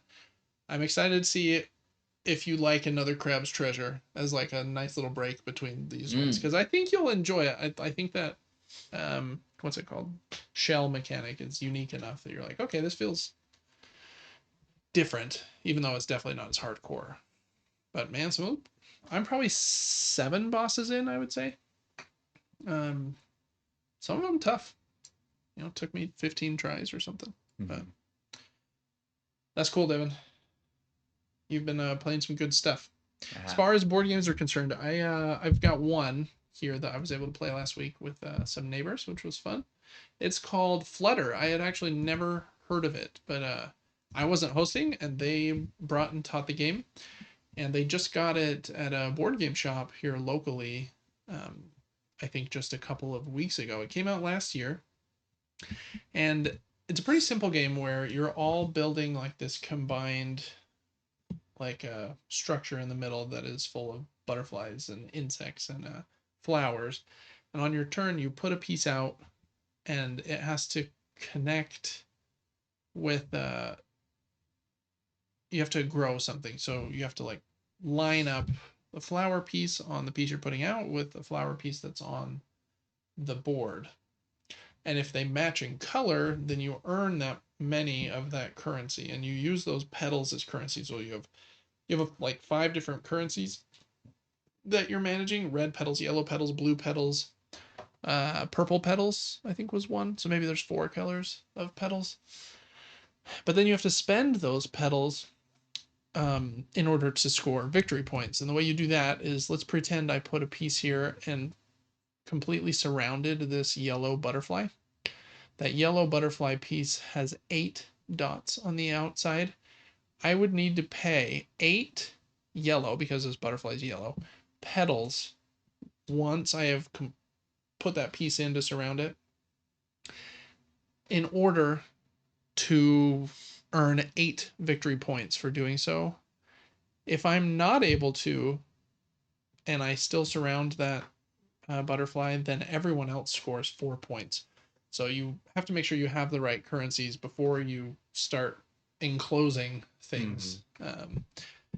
And so it's a bit of like a shared puzzle. You're watching someone else put something, you're like, ooh, he put something there, and I can see the when you're taking the piece that you're going to place each turn, there is 5 stacks of pieces, and this sun will be on a stack, and then you can take a piece from the next stack for free, or you can pay some petals to take the piece from the next stack, pay some more petals to take the piece from the next stack, kind of like patchwork or something like that. So you can kind of plan out like, okay, I can see my turns in 3 turns. The sun will be here. I'll be taking this next, this triangle piece or something, and I just saw him put this there. It made a gap for me. I might be able to fill that. It's kind of a spatial puzzle. It not my favorite kind of game, but it was fun, cozy. You can make some like big turns if you get a little bit lucky with someone leaving like a gap open, and you're able to fill it, and you have the petals that you need in order to pay for it. So it's a little bit of timing and luck in that way, where someone if someone leaves an opening for you, it can be very beneficial. But pretty fun game. I'd give it like a 7 out of 10. It's not like amazing, not one I'd want to play every day, but if you want to like burn your brain on how to enclose butterflies and grow flowers, it's pretty fun. It was a fun time in a group of 6 of us. So I think it only plays up to 5. 2 of them played on a shared team. So that's Flutter. It was a fun time. I don't own that one, but my neighbor does, and that was fun. All right, for what we are excited for, this game has been getting quite a bit of buzz. It just came out this week. It's called Pipistrello and the Cursed Yo-Yo. Kind of has this cool like Game Boy Advance kind of Super Nintendo vibe. I think it has like an 89 on OpenCritic, and what the heck. Also reminds me of like Mina the Hollower from the Hollow Knight team that is coming out this year, and we'll talk about that more later in the episode actually. So excited for this one. I haven't bought it yet just because I have so many games on the backlog. I want to finish the 3 that I talked about today, and I have some others as well that I need to get to, but this is one I've got my eye on. Pipistrello and the Cursed Yo-Yo. It's supposed to be really great. I love pixel art so much. So anyways, that's that one. I think there might have been one other game on my list I was pumped for. Oh yeah, this next one is supposed to be like a really wholesome and like happy game. And it's called To a T, and again from Annapurna. And I think you're like a young boy whose arms are like stuck out, and so he looks like the letter T. And there's like a weird giraffe you go to school with, and yeah, I don't know. It just looks like a very quirky game, and I'm kind of into that vibe. Gonna do my arms out the rest of this episode. Oh, you should. It'd be perfect. So those are the 2 that I've got my eye on, but there are some others that just like came out and were just barely announced at some of these game shows this week. So who knows? For the rest of it, I'm actually going to go down to the table instead of go through all of these links. I think it'll be a little bit faster. For my birthday, my cousin gave me a gift card. And I was like, okay, perfect. I'm trying not to spend too much money on board games, but there are some that I want. And so I used that gift card for some of these. So we're going to just take a peek at them real quick. One I'm probably most excited for is called Lure. It's a dice rolling fishing game where you roll your own dice behind a shield. Or you have your dice behind a shield, and then on every turn, some fish are set out, and you have to like get a certain number of points or a value across all your dice to catch the certain fish. And some of them, like this one, require you have a die that has a 1 on it, have a die that has a 3 on it, and fish are worth victory points.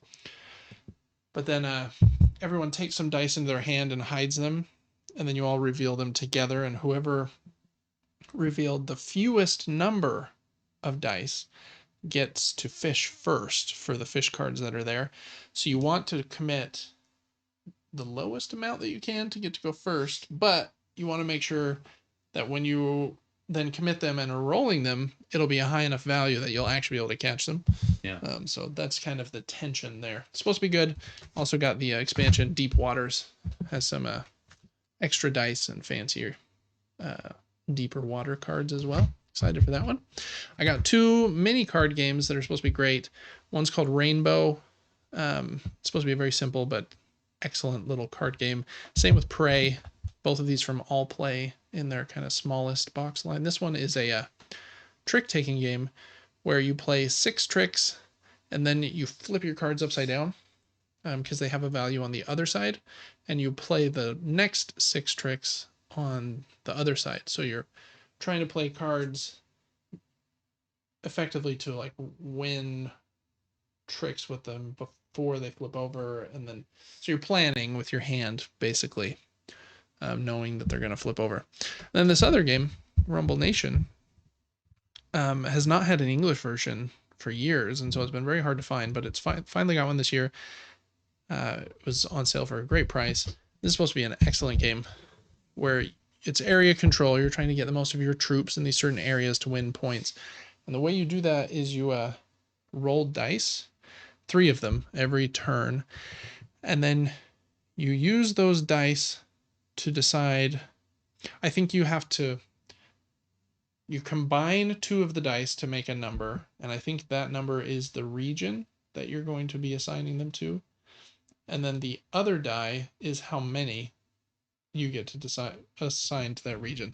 So this would be like 3 troops to region 8, or 5 troops to region 6 is how you could break those up, for example. So area control with like the constraint of the dice. It's supposed to be amazing. I'm excited for that as well.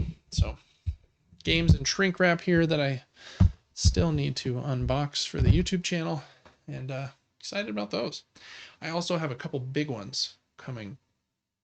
I think they'll be here tomorrow, maybe Monday. So we'll talk about them next week. But those are the board games I'm kind of excited about. Whew. Devin, that was a long segment, and unfortunately this next one is not much shorter. I mentioned it. This is a crazy week for video games. The Switch 2 just came out. We talked about that for a bit at the beginning. And then it's kind of, I'm calling it fake E3, which is a video game conference that used to go on for years where basically each different manufacturer, Nintendo, Sony, and Microsoft, would have their own conference the same weekend. It was kind of like a crazy fun weekend because it was just like announcement after announcement after announcement during the summer. And though E3's kind of died and gone away, and instead of that, Nintendo does their own Nintendo Directs, and PlayStation does their own showcases and states of play, and Xbox does their own thing. And then Jeff Keighley has come out of nowhere, and he does the Game Awards and Summer Game Fest. But this week, for whatever reason, they kind of all aligned, where Sony announced State of Play, and that State of Play was on Thursday. Maybe it was Wednesday. It was Wednesday or Thursday. And then Summer Game Fest was just yesterday on Friday. I think there are 2 other indie shows that are just happening, like Day of the Devs and Future Game Show. And then IO Interactive is having their show to talk about Hitman and 007 First Light. And then Xbox has their show tomorrow, and they'll be talking about a bunch of stuff and ending with like a deep dive into the Outer Worlds 2. So there's a bajillion showcases. We're just going to talk about 2 of them today. We'll like finish up the second half next week after Xbox's showcase tomorrow and stuff. So the 2 big ones. Were the PlayStation State of Play, like I mentioned, and what did I put here? I guess, but kind of in preparation for these 4 or 5 or however we want to count it, showcases. My hope and prayer is that Silksong is announced for one of them, and before any of them happened, Hollow Knight Silksong received updates to its package on Steam. Oh. One apparently receiving its update for the first time in 15 months. So they're updating some stuff behind the scenes. If I was them and the game was ready, I think it would be really cool to have like a stealth launch, I don't know, at Xbox's show or something tomorrow. Because I think they would capture a humongous audience here at Switch 2 launch, being like basically the only other big game besides Mario Kart. Man, I think that would be big for them. Oh, yeah, let's get that on. It's probably not going to happen, but hey, David can dream, and I will have my clown paint on my face next week. Wonderful. Before PlayStation State of Play, there was also an Unreal Engine 5 like tech demo presentation that they went over, and they showed The Witcher 4 in like early production, running on Unreal Engine 5, and this is running on a base PlayStation 5 at 60 frames per second with ray tracing, just to show like the Unreal Engine can, for fewer processing resources, make a game look even better. And it does look pretty amazing. Oh, man. Whether it will look this good on a base PlayStation 5 when it comes out in, however many years is another question. But man, just like seeing that horsey, and Goodness. it's crazy how pretty it looks. Fantastic. Unreal Engine 5 is pretty cool. I wonder how long it will take for games to actually look this good and to not require like a $2,000 PC to run at this kind of level. But it was a cool tech demo if you are interested in that kind of behind the scenes, like look into game development. It's pretty cool. All right. Then we've got the State of Play. The State of Play. Make sure we're showing what we should show here. PlayStation had their State of Play on June 4th. So what's today? Today's the 7th, so that must have been Wednesday. Lots of stuff here. Devin, if you'll go back to the document just so that I can see the highlights and not talk about them for too long. Some of these we're just going to go through real quick. I don't want to be here forever, but there were some cool stuff. This was one of their better states of play, in my opinion. They started with a new game called Lumines Arise. Lumines is a puzzle. It's kind of like a Tetris-y style game where you have to put like these blocks in certain shapes before the music like wipes back to the right and like cements in your score. And once they're cemented in, it will like remove pieces that were made into complete squares. It's kind of Tetris-y mixed with music. And it's being made by the same team that did Tetris Effect, which was a very, very popular version of Tetris that came out a couple of years ago that mixed lots of like music and like psychedelic like looking visual style. So I imagine they'll do a great job here. For PlayStation 5 and PlayStation VR 2, again, looks very like I don't even know. Psychedelic, I think is the right word. But yeah, I thought that was a cool thing to start with. Then they went to a game that was announced in, I think, the showcase in 2020 when the PlayStation 5 was announced. So it's been a known quantity for a long time, called Pragmata. It's being made by Capcom, and I don't think they've shown it since 2022 or 2023. And so everyone was like, they must have canceled this game. Like, it's like gone.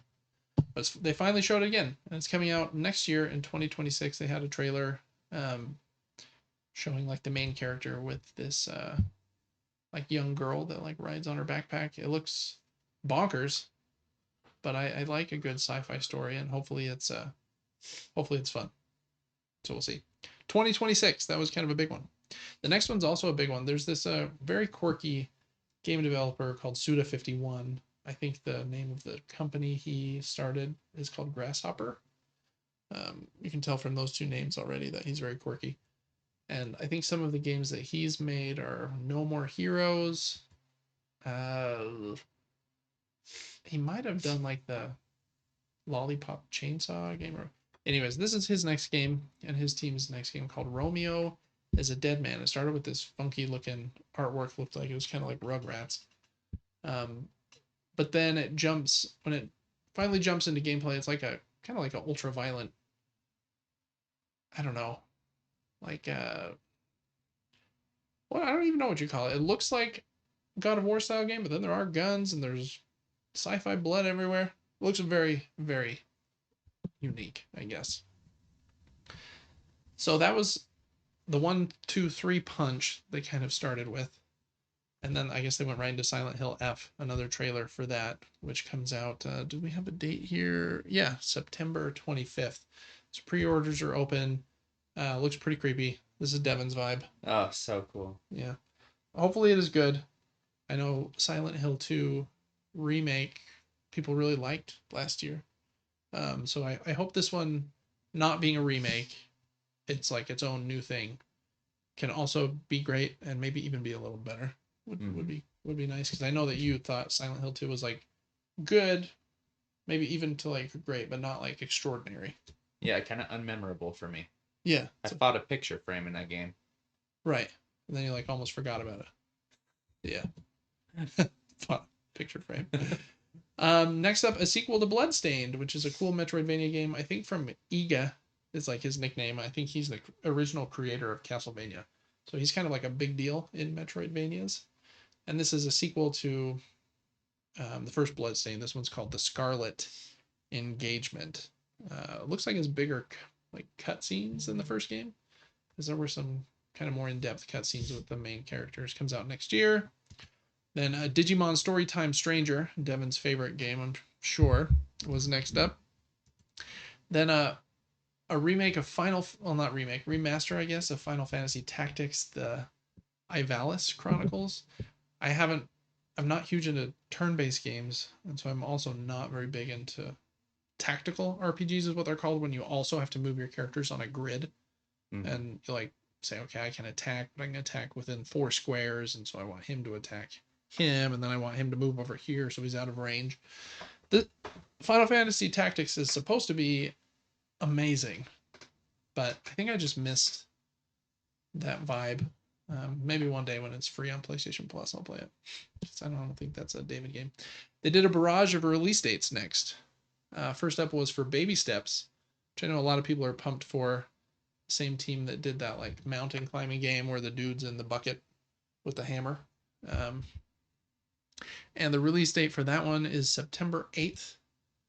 It's a very weird looking game where it looks like you have to like move his feet individually, and he's always falling. Probably be very funny. Oh, agreed. Especially in co-op. And what is he wearing? It's like a hoodie, but it's like a onesie pajama. Sweaty onesie. And he's like, I don't know what's going on. But yeah, that one. There was one called Hirogimi. It's kind of like Hirogami. It's like origami. On September 3rd. Looked like a kind of fun indie game. Hot Shots Golf, the new one, got a release date, which is cool. I love that series, on September 5th. I hope that's excellent. What else is next here? Ninja Gaiden Ragebound also looks very, very good. And that one is July 31st, pretty close. Then there's the climbing game called Cairn. It's like a mountain climbing game where you have to like manage your stamina, and it looks like move like the different like arms and legs of the person climbing. It has a demo available today, or I guess as of a couple days ago. And then the Mortal Kombat collection, which it looks like is going to have the first, they listed all the games here, but I think like the first 3 and a couple side games were listed in there. Cool idea. I like the old style Mortal Kombat. It's a lot more than the new ones. And that comes out later this year. Then they announced a new fight stick. And this will be probably more important for the like closer announcement they had, but probably works here right after Mortal Kombat as well. This thing's going to be pricey, I would imagine. But it looks cool. It does, yeah. It's awesome. They have announced there's no price yet, but that they would have more details later. It doesn't come out till next year. New trailer for Snake Eater Delta comes out on August 28th. Neo 3 was announced. This was kind of a big one. Let me see if I can get there. It's early 2026. Also a demo today. I don't think that Neo 3 was announced before this. So kind of an announcement and the demo out today. It's pretty cool. Have you played those, Devin? I know you're huge into Souls games. I think I played Neo 2 for a few hours, but other than that, no. They are hard. It was very hard. I feel like there's more like systems, and maybe it's like more going on artistically, where I feel like I have even less of an idea. Like, when is this enemy gonna attack, and like how do I dodge it, and what systems do I need to be using and stuff. But I haven't played more than a few hours of the first Neo, and you can also be like Ultra Ninja mode in it, which is cool. So they have like, what's that called? A shinobi and a samurai? Are those the two? I don't know, something like that. Then Thief VR game, and let's see, Astrobot, the head of that studio, popped back on the screen for a little bit. Where is it? And Tides of Tomorrow, right before Astrobot, is also there. Oh, before, yeah, you're right. Tides of Tomorrow. This is a game I'm struggling to understand exactly how it works, because it comes out in February 24th. It's like it's a multiplayer game, but then the decisions that other people make, like, I'm gonna run through here, or I'm gonna pickpocket this person, like, stay, and then you get to like interact with them as well. I really like the art style, like the colors and stuff. Yeah, this Really was the cool. game they showed where, yeah, see that? The usernames. You would see something that a previous username did in this area, and it impacts your playthrough or something. Yeah, which sounds cool. And like the trailer looks cool, but I wonder how that feels to actually play. If I'm like seeing somebody else run through here and get to the secret tunnel, I'm like, okay, I watched you do that.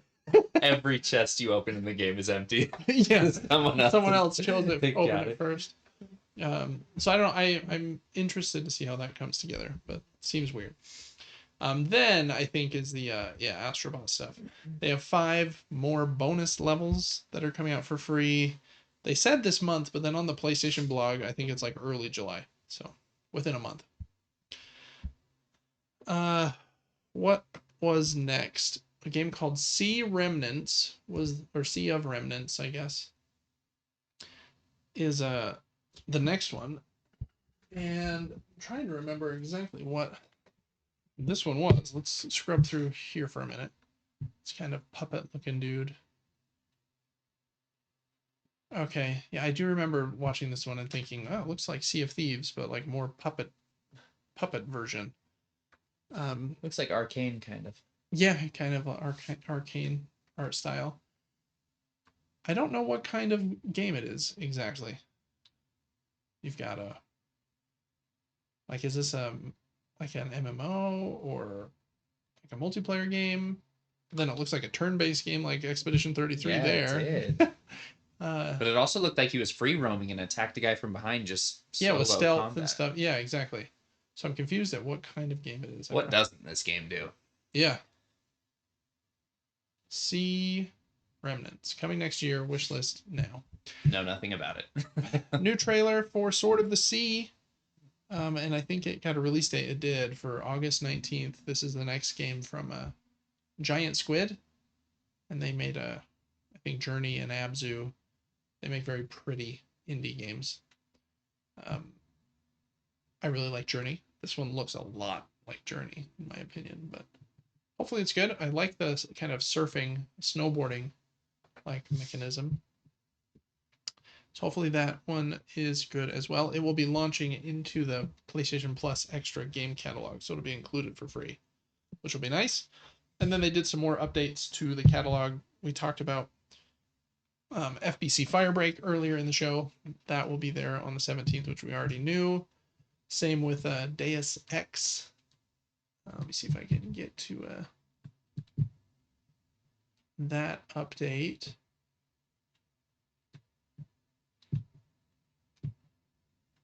Yeah, Deus Ex: The Conspiracy on Classics catalog. I don't know which console that's from. I guess it would be PlayStation 2. And then Twisted Metal 3 and 4. Love those games. Especially 3. I don't think I played a ton of 4, to be honest. On July 15th. And then Resident Evil 2 and 3. The old ones. this summer sometime. I'm excited for those because I just played the remakes pretty recently, and so I'm excited to play the actual old ones. Oh, I can't decide if I have. Yeah, sometimes it's a little rough going back, but all right. Then they ended with 3 big things here. The first trailer for 007 First Light, which I thought looked really cool from Agreed, this yeah. trailer. Very Some beautiful. big actors in here. I forget what that actor's name is, but definitely seen him quite a few times. Oh, he's from The Walking Dead. He's the guy in the first episode with Donovan Mitchell. Mitchell from the Cleveland Cavaliers. Yeah, he's the one from the first episode, I'm pretty sure. I like the vibe of like super young 007. Hopefully it plays really well. It looks like a more like linear story game than like freeform Hitman. You know, where Hitman is like, here's your target, do whatever you want. So hopefully it's good. I don't think IO Interactive has made a game other than Hitman in a long, long time. So that'll be kind of cool. It's got a bit of buzz, comes out next year. And then this was a weird one to me. I don't know why you even show it, but they showed a very brief trailer for Ghost of Yotei. And I'm a little confused about what this trailer like what's the word? Like implies, because she is looking out over this place that it looks like she's gonna have to go I don't know, pillage, do some fighting, and she looks over and says, "Are you coming with me?" And it's a wolf, like just a wolf. I'm like, can you talk to this wolf? Can you control the wolf? Is it a werewolf? What kind of wolf is this guy? Is it co-op and your friend's the wolf? Yeah, is this a co-op wolfy game? Right, here's the wolf. I'm like, I like wolves, but I don't understand what that means. And then, so it's a very short trailer. Show the wolf's teeth here. He looks kind of creepy. And then they say a gameplay deep dive coming next month in July. So they're going to have like a state of play specific to that game since it comes out this year. So hopefully we'll find out what's up with Wolfman. Yeah, awesome. And then they closed with a game that I think looks really cool, but I don't think will be for me. They spent a lot of time, like 11 solid minutes on this game. It's a Marvel game that Sony is publishing, and it is a 4v4 fighting game being made by Arc System Works, who makes really good fighting games, and I think is especially known for like their very pretty artwork. And you can definitely see that. Like, it looks awesome. I just don't think I'll play it. The character design's cool too. Like, yeah, each of the characters looks like themselves, but kind of not. Yep. Like, it's a very comic book version of like Captain America and Star-Lord even. Yeah. I like the version of Iron Man too. If we can like get them to stop moving for a sec. He has like this cool like V like on his eyebrows that kind of makes him look like a Gundam. Yeah, that's what I was gonna say. Yes. And so yeah, the art style is very cool. I wonder. It seems like you choose like 4 characters, or there might be like a random shuffling, and you like have to decide. I'm not sure. And then you're fighting with your 4 people against someone else with their 4, and you can like swap in at certain times and stuff. And I was reading a little bit about it, and you like designate one of them as the leader, and you can decide like if you just want to focus on the leader and just pull in like the side attacks from the other 3 so that you don't have to learn like the other 3's full moveset. Or you can like fully swap them in if you're comfortable with other characters. Sounds cool. I just I'm not familiar with a lot of other games that do this. Like, I know there was Tekken Tag Team or something was one of the first ones I remember where you could tag like other characters in. But I don't think like the big fighting games right now, which are like, what are the big ones? I don't even really know. Street Fighter and Tekken. Probably, yeah. I don't think that they focus on like the tag team aspect. So I wonder if that'll be popular or not. It's called Marvel Tokon Fighting Souls, and it's coming to PS5 and PC next year. Again, I think it looks really cool. I just don't know that I will play it because I'm not a huge fighting game fan. I do want to see if I can find the artwork for Iron Man though, because I feel like they specifically mentioned him and he looks pretty cool. There's Spidey's head. Captain America. Let me see if I can find it.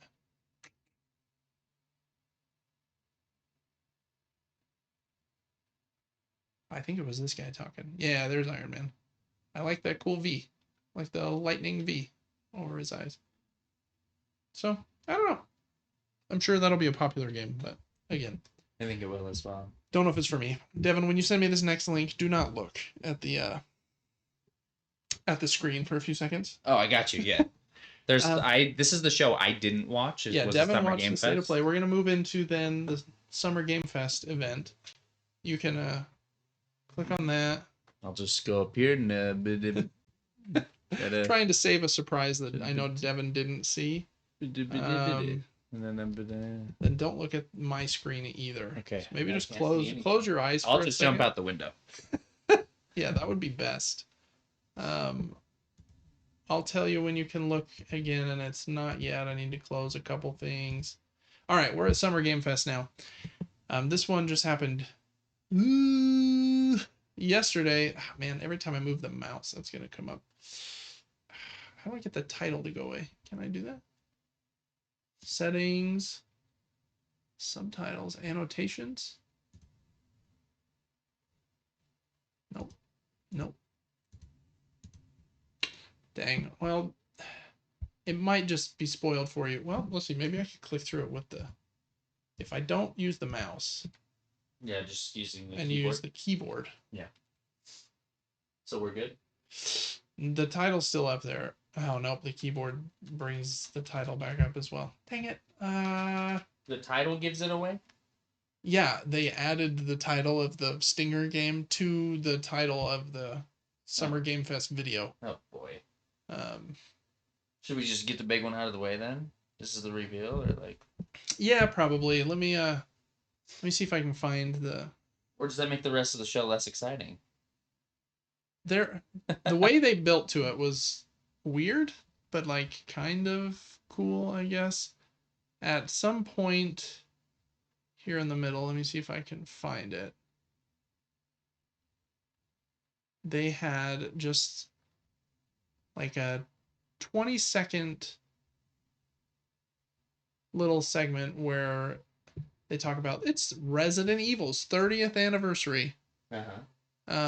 So a bunch of our games are on sale.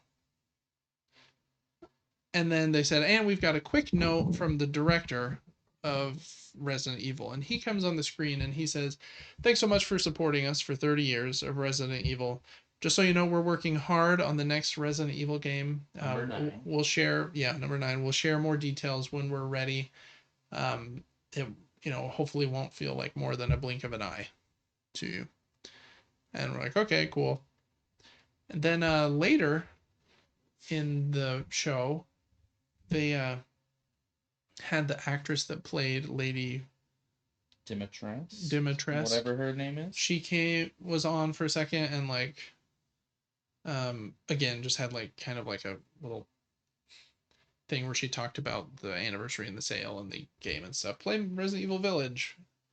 And so then they get through the rest of the show and get to the point where, and Jeff says, and we have one more thing, and I've kind of spoiled the whole thing here now, but and their one more thing was trying to find it because this video has I guess the Day of the Devs section at the end as well. Oh, here it is. And they end with this trailer. I still haven't looked. Can I look now? You can look now. For a game that... Oh, cool. This is my type of game. Yeah, it is for sure. You see a dude walk in here to what seems to be the FBI lady. Looks like she's working a case. He says he needs her to come talk to him in his office, and he needs her to go back to, I think, a hospital where her mom died 10 years ago. I'll let you watch the full trailer later. Ooh, who is it? It's not Ashley Winters, isn't it? I don't think so. Let me see if I can pull the captions up and see what name he said.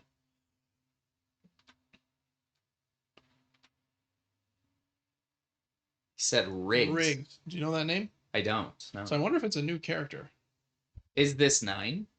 Yes. Okay, so they teased it and then they're actually showing 9. They teased it and then they ended with it. So it really was only a blink of an eye, I guess. Let me see if I can. Did we play Ashley Winters? I guess in the DLC of the 7, or was it the DLC of Village? I think it was the DLC of Village. I think. It says, I know that's where your mother was murdered, but I need you to go back. Oh, she's pretty. I like her. Some weird flashbacks. Perhaps it's time to face the past. Oh man. Her name's Grace. Grace Riggs. I guess. Grace Riggs.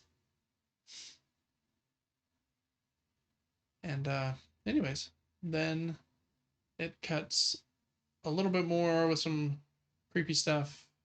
Shows the word requiem, cuts the QUI E and M out so that only R and E are left. I think it does flash the letter, like the Roman numeral 9 on the screen. So this is Resident Evil 9, and there's a calculator for some reason. So anyways, that was the and this is about the point where everyone's like, wait, Raccoon City? And then this is the police station. Like, Yeah. so it looks like it's much later. And this is it. Amazing. How long did they show this game? I'll have to watch. They once this trailer ends, it's it. But yeah, RE9, Requiem, and they announce a release date. Really? That's shocking. It's not as probably as soon as you want, but February 27th. It's not as far away as I thought it could be. No, that's not bad at all. I didn't So- expect to get one in less than a year. Yeah. So that was the stinger that they tried to trick us into not thinking would be there in the show. And since it was in the name, I thought I better go over that first because I was hoping to keep that a secret from you, which would have been fun, but I don't know what a requiem is. I don't feel like I love the word, but Requiem. It's like it makes me think of the famous movie Requiem for a Dream. Very creepy movie about drugs. Don't watch it unless you're an adult, but it has Jennifer Connelly and the dude from 30 Seconds to Mars in it. Anyways, I think Requiem is like it's like you're getting what's coming to you kind of thing. Like your Requiem. Oh, shoot. I don't know. Anyways, Summer Game Fest. That's what they end with, but there was a lot more stuff. I would assume so when I'm looking at the show being 3.5 hours long. Yeah, I think his portion here was only 2 hours, and then the other hour and a half is the Day of the Devs indie stream, which we will cover next week. So we're not going to go over that portion, and I'm not going to go over every single game here, but some of them did look cool. The first one is a Souls-like game, and I thought, man, this trailer looks very cool. It's Mortal Shell 2, which comes out next year in 2026. Oh, I like this. And I actually own the first one, and I think it did review pretty well. I think the idea is you have like a way to like harden your body into like a shell, and like when you choose to do that is like important in the gameplay. So I don't know. I thought this trailer looked pretty cool, and maybe might make me want to play the first one. Definitely looks a little more creepy than like another Crab's Treasure that I've been playing. But that's Mortal Shell 2. A bit violent there, but hey, it is what it is. They did a little segment on the Death Star Sabotage Fortnite event, which I know Devin's super pumped for. They brought on Hideo Kojima to talk about Death Stranding 2 since it comes out in a couple of weeks, and they showed a new trailer for that about a couple of characters that both seem to have the same kind of brand on their wrist. I'm intrigued by this game because I bet the story is like very quirky and weird and like halfway awesome. But Death Stranding is like such a long game. I don't know if I have the time to catch up before this one comes out. But we'll see. That's Death Stranding 2. Talked to Kojima about it for a little bit as well. Then next up was a new game from a team in Denmark, baby. And the game is narrated by one of my favorite actors, Mr. Tom Hardy. Oh, wow. It's called Chronicles Medieval. It's coming to early access in 2026.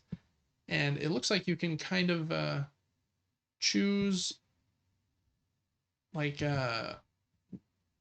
to rule and lead your people into war or whatever else you want to in different ways. It was kind of the vibe that I got from it. And just hearing Tom Hardy's voice over the whole thing, I was like enraptured, you know? Like that guy. Absolutely. Yeah. So Chronicles Medieval there. Then was a new trailer for Sonic Cross Worlds, which we've already seen before, but they announced 4 crossover racers are coming to the game. The first 2 are not like really important for me. The first one's Hatsune Miku, and then Ichiban Kasuga, who I think is one of the main characters from the Yakuza series. Yeah, there he is. Then the next one is Joker from Persona 5. Very, very famous character. Pretty cool that he's in there. And then I thought they were done, but then they announced like a collaboration with Minecraft. And so Steve is a racer in here, and they have some Minecraft tracks. If I am remembering correctly, I'm pretty sure they show him racing in Minecraft here in a second. There it is. Kind of a fun little Minecraft level. So some cool little things they're doing there. Next up, they revealed Code Vein 2. I thought this trailer looked really cool. And I was like, I swear I've seen this vibe of game before. Maybe want to play the original Code Vein, which I had heard pretty good things about. It's a little anime adjacent. I've played it. Oh, you have? Mm-hmm. Oh, I don't think I beat it, but But you played it? Oh, okay. Played it, yeah. Did you enjoy like the gameplay, or was it? I think so, but I think it was super weird. Like, yeah, big boss arena, a lot of numbers popping up on the screen potentially. that's probably right. Things are spinning. Yeah, I think I played it. I dabbled a little bit. Okay. Again, very unique kind of vibe going on there, but looked kind of cool. The next one I think looks really awesome. It's called End of Abyss, and it kind of looks like, I wrote down Resident Evil mixed with Inside. I'd maybe even mix like Little Nightmares in there. It's like isometric camera angles, but you're also like, you know, carrying a gun and trying to escape like creepy things. Let me see if I can get to a better segment here to show you. Yeah, kind of like that. Crazy. This looks awesome. Looks very cool. Looks like you also have a scanner of some type. And then there's Was that hinting at co-op? I'm not sure if it was or if that was just an NPC Yeah. there with you. But Yeah. I'm very pumped for that one. Looks super Yeah. cool. And again, kind of gives me like weird mutated creature inside vibes, especially with that thing. So that one looks cool. I think that one was next year, if I remember it correctly. Yeah, 2026. Then they showed Mouse PI for Hire, which again we've seen quite a few times. It's like the black and white looking Mickey Mouse like style game that kind of looks like Cuphead. First person shooter? Yeah. Funny. And they announced that Troy Baker, who is in every video game ever, is doing the voice for the Mouse PI, I guess. It does look cool. I like the art style a lot. Kind of gives me Who Framed Roger Rabbit vibes as well. They should allow you to play this in color once you've gone through the campaign once. That would be interesting. Sick. That'd be a cool like Easter egg at the end. Like, hey, we designed this for black and white. Here's what it looks like in color if you want to play it in color. Mm-hmm. I would try that. Okay, next up was a Game of Thrones game. And I think he announced this from the same team that did Kill Knight. And I really like that little like indie game. And it's very unique.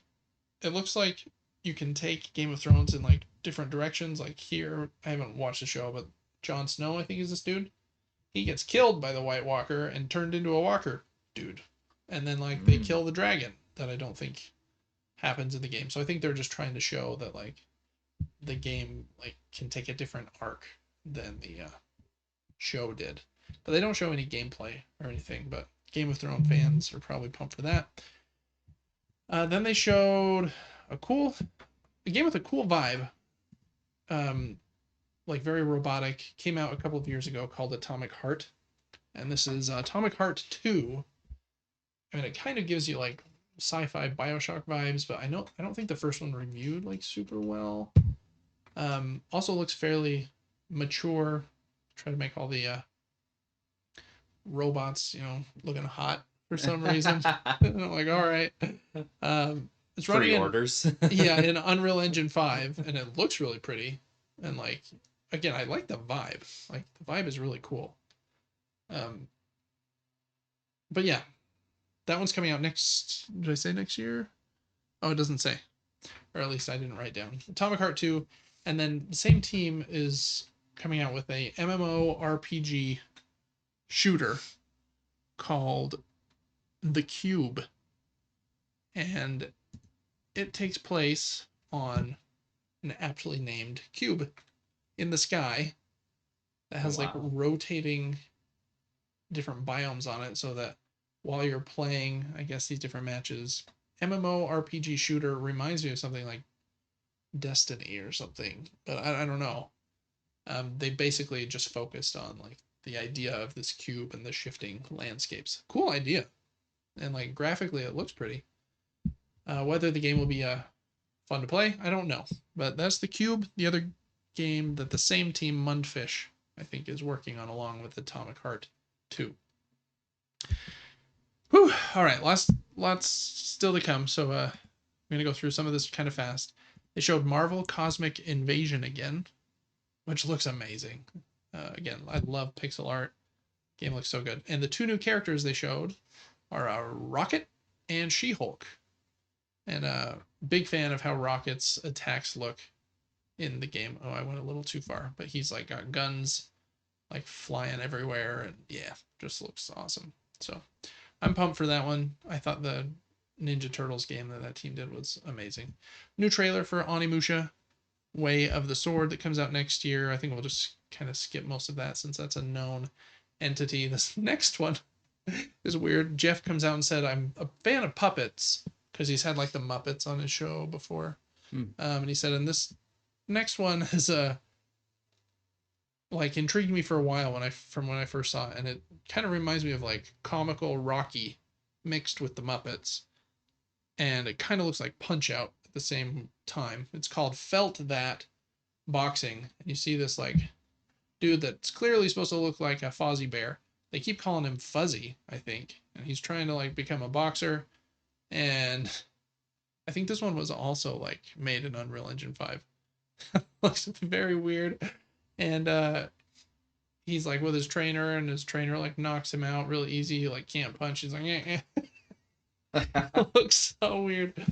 But then he like kind of gets into it for a second. I want to show you this section here at the end where he fights, because it kind of looks like Punch Out vibes, where like there's a health bar, but you're fighting as a weird looking Muppet. It looks so weird.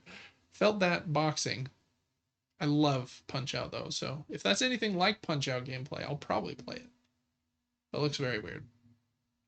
Wow. Next is a game called Killer in Deception We Trust. This is a common theme in board games, is social deduction, where you're trying to figure out who's the traitor. We talked about that a little bit earlier in the show. This is a video game version of that, where some people are designated before the game starts as sheep and some as wolves. The sheep are trying to figure out who are all the wolves that are trying to kill everybody, and the wolves are trying to not get caught and kill everybody. But you're doing it in a video game with weapons and like secrets. So kind of Among Us style, but a bit more I don't like real people kind of vibes instead of weird little Among Us aliens. So whether that will be a hit or not sure. It's 24 players, kind of a big squad, and it's being made by Square Enix, or published by Square Enix, I guess. So it seems like they believe in it, and they're a pretty big company. So maybe it'll be cool. Have you played Among Us? Like once. I haven't played it, and I'm generally not a fan of that style of board game because I think it just kind of favors the loudest person in the room as opposed to For like, sure. you know, and so I wonder how they'll differentiate that with a gameplay. But that's Killer End. Cool idea. A game that we've known about for a while that I think was delayed a few times called Arc Raiders is finally coming out on October 30th. If you want to see the new trailer, look that up. Dune Awakening got a new trailer because I think it launches on PC next week and the console version is supposed to be later this year. Again, whether that can be cool, I'm not sure, but I love Dune, so who knows. Metroidvania game that we've known about for a while called Mio. I think it stands for like memories in something. Got a release date as well. Let's see if I can find it. Is it here? Nope, I'm too far now. That one, or not a release date, but a demo out now. Does look very cool. And then, oh, sorry, that's after a Souls-like called Chrono Odyssey that I thought looked pretty cool too. And it has a Steam playtest, I think on June, was it 20th? So look for that if you want to try. It's kind of weird looking Souls-like kind of fighting game, I guess. Then there was some gotcha stuff, which I'm going to skip because I don't care about Wuthering Waves so much. Nor do I, sadly. This one is Mio, the Memories in Orbit or something. It's a cool looking Metroidvania game, and I think it's 2D, and it's very much a David style game. So it looks more platforming based as opposed to combat. Oh, there's some combat right there. So I don't know. Looks cool. That one has a demo out now, like I mentioned. Next is a game called Out of Words, which is a stop motion cooperative game, which I did think looked really cool as well. Let's see if I can. There were a few games that were announced as co-op that made me think, man, everybody wants that. It Takes Two money. Oh, for sure. And this one looks a lot like that as well, but with this cool like stop motion vibe. So looks pretty cool. That one's out next year. A new trailer for Mafia: The Old Country. Then a new game called Lego Voyagers was announced, and I think this one looks cool. It Takes Two money. You both play as a Lego brick, and are trying to solve puzzles and progress together. Sometimes you have to build stuff, and you have to like launch the other player. You play as a red brick and a blue brick, and let's see if we can show some gameplay here. But yeah, you're bricking around, jumping, building weird things. Here in a second, I think one of them builds like a catapult, to launch the one like far enough over the gap.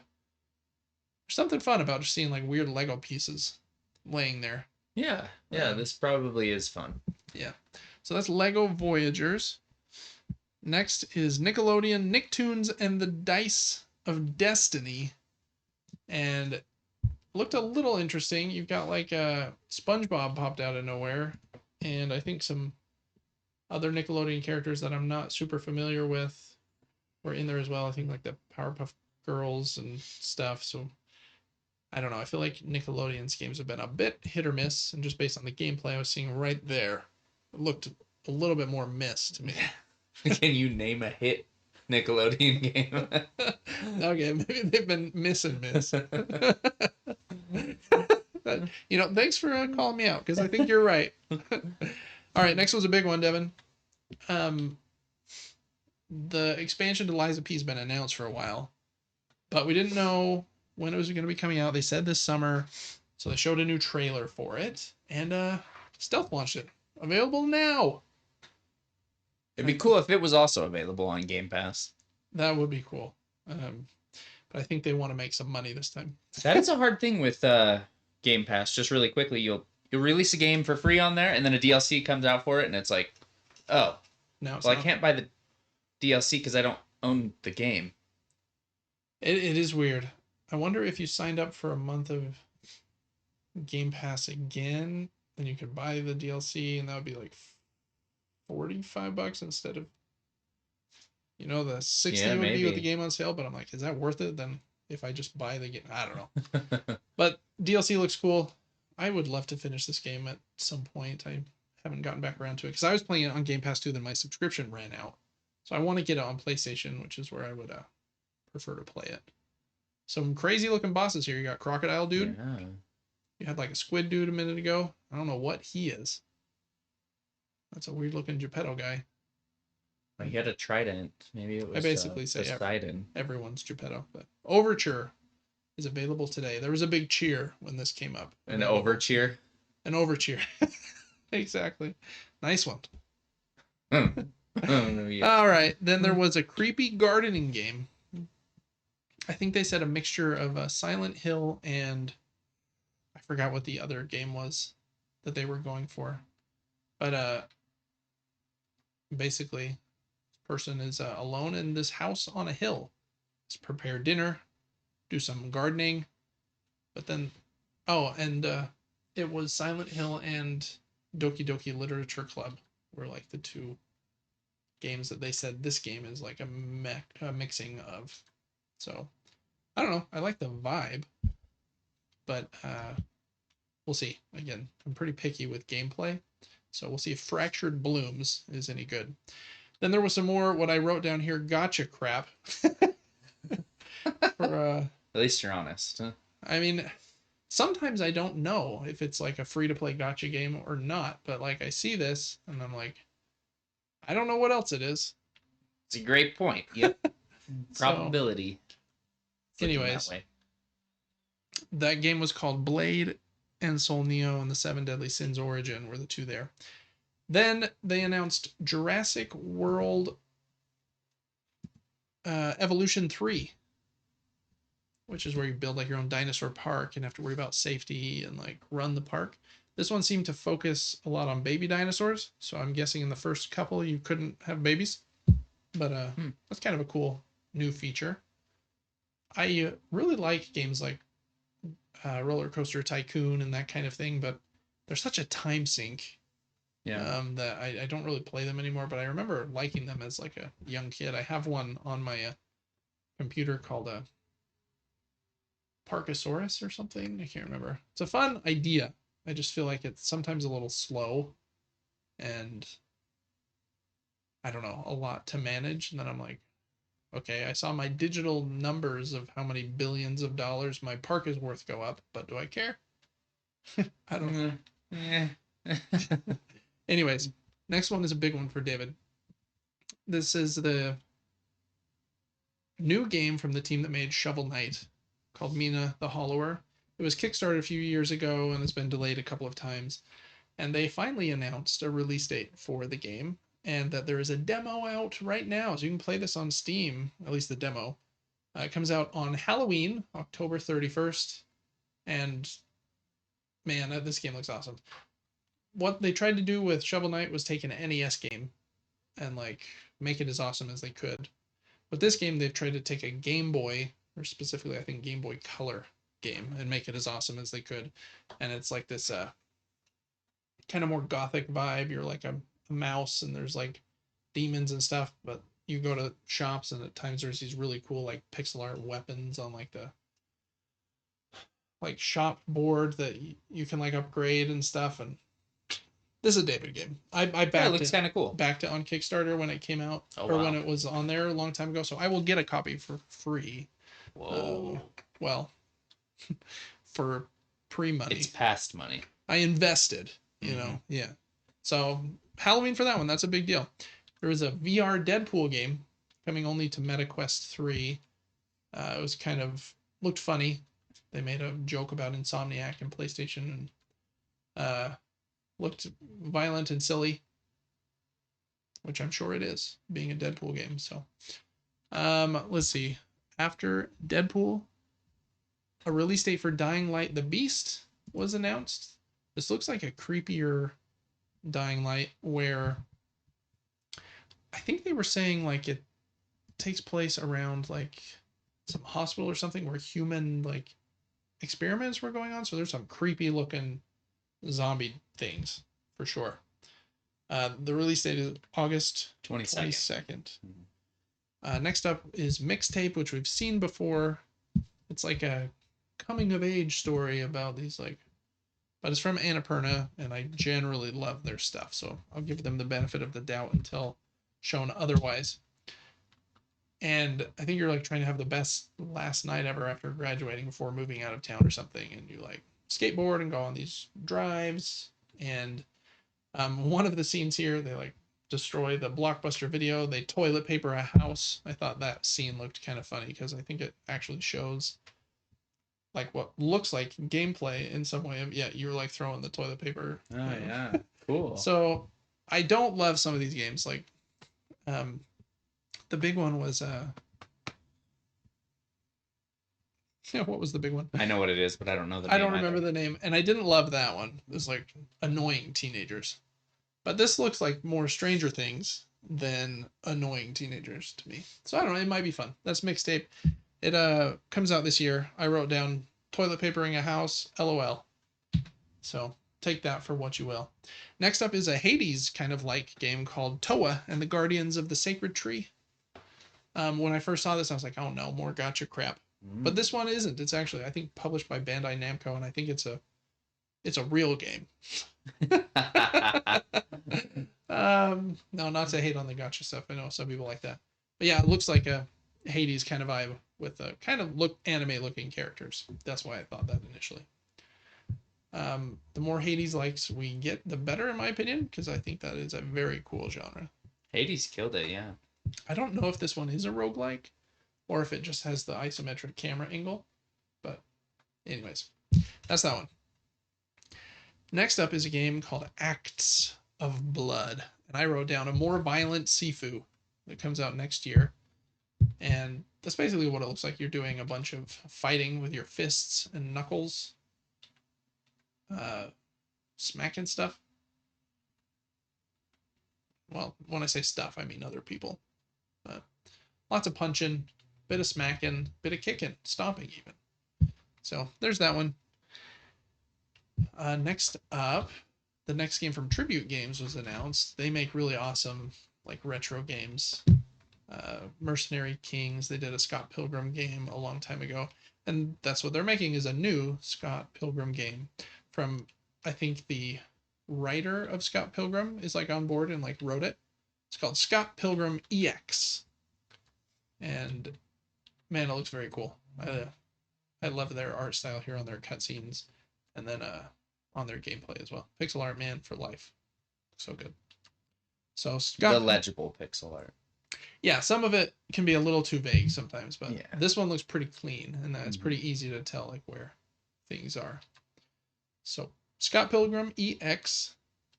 Then next, here we go. This is where I wrote down Resident Evil 30th anniversary and ad.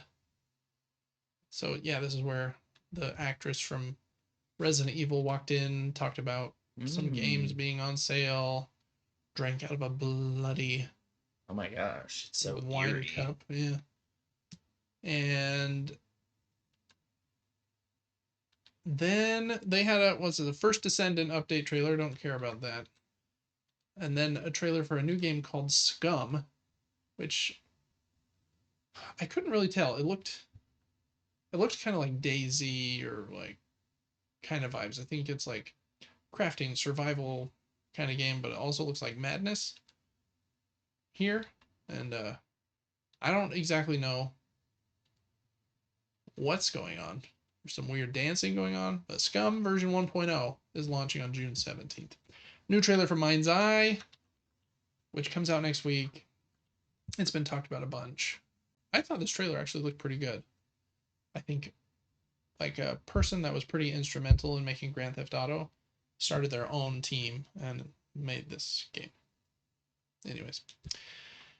Then the IO team came in and talked about 007, and they brought on Mads Mikkelsen on the stage, an actor I really like from Hannibal, and he obviously was La Chiffre, I don't know how to pronounce it, in a Casino Royale, and he's been in Star Wars and other things. He's in Doctor Strange. Did you say that?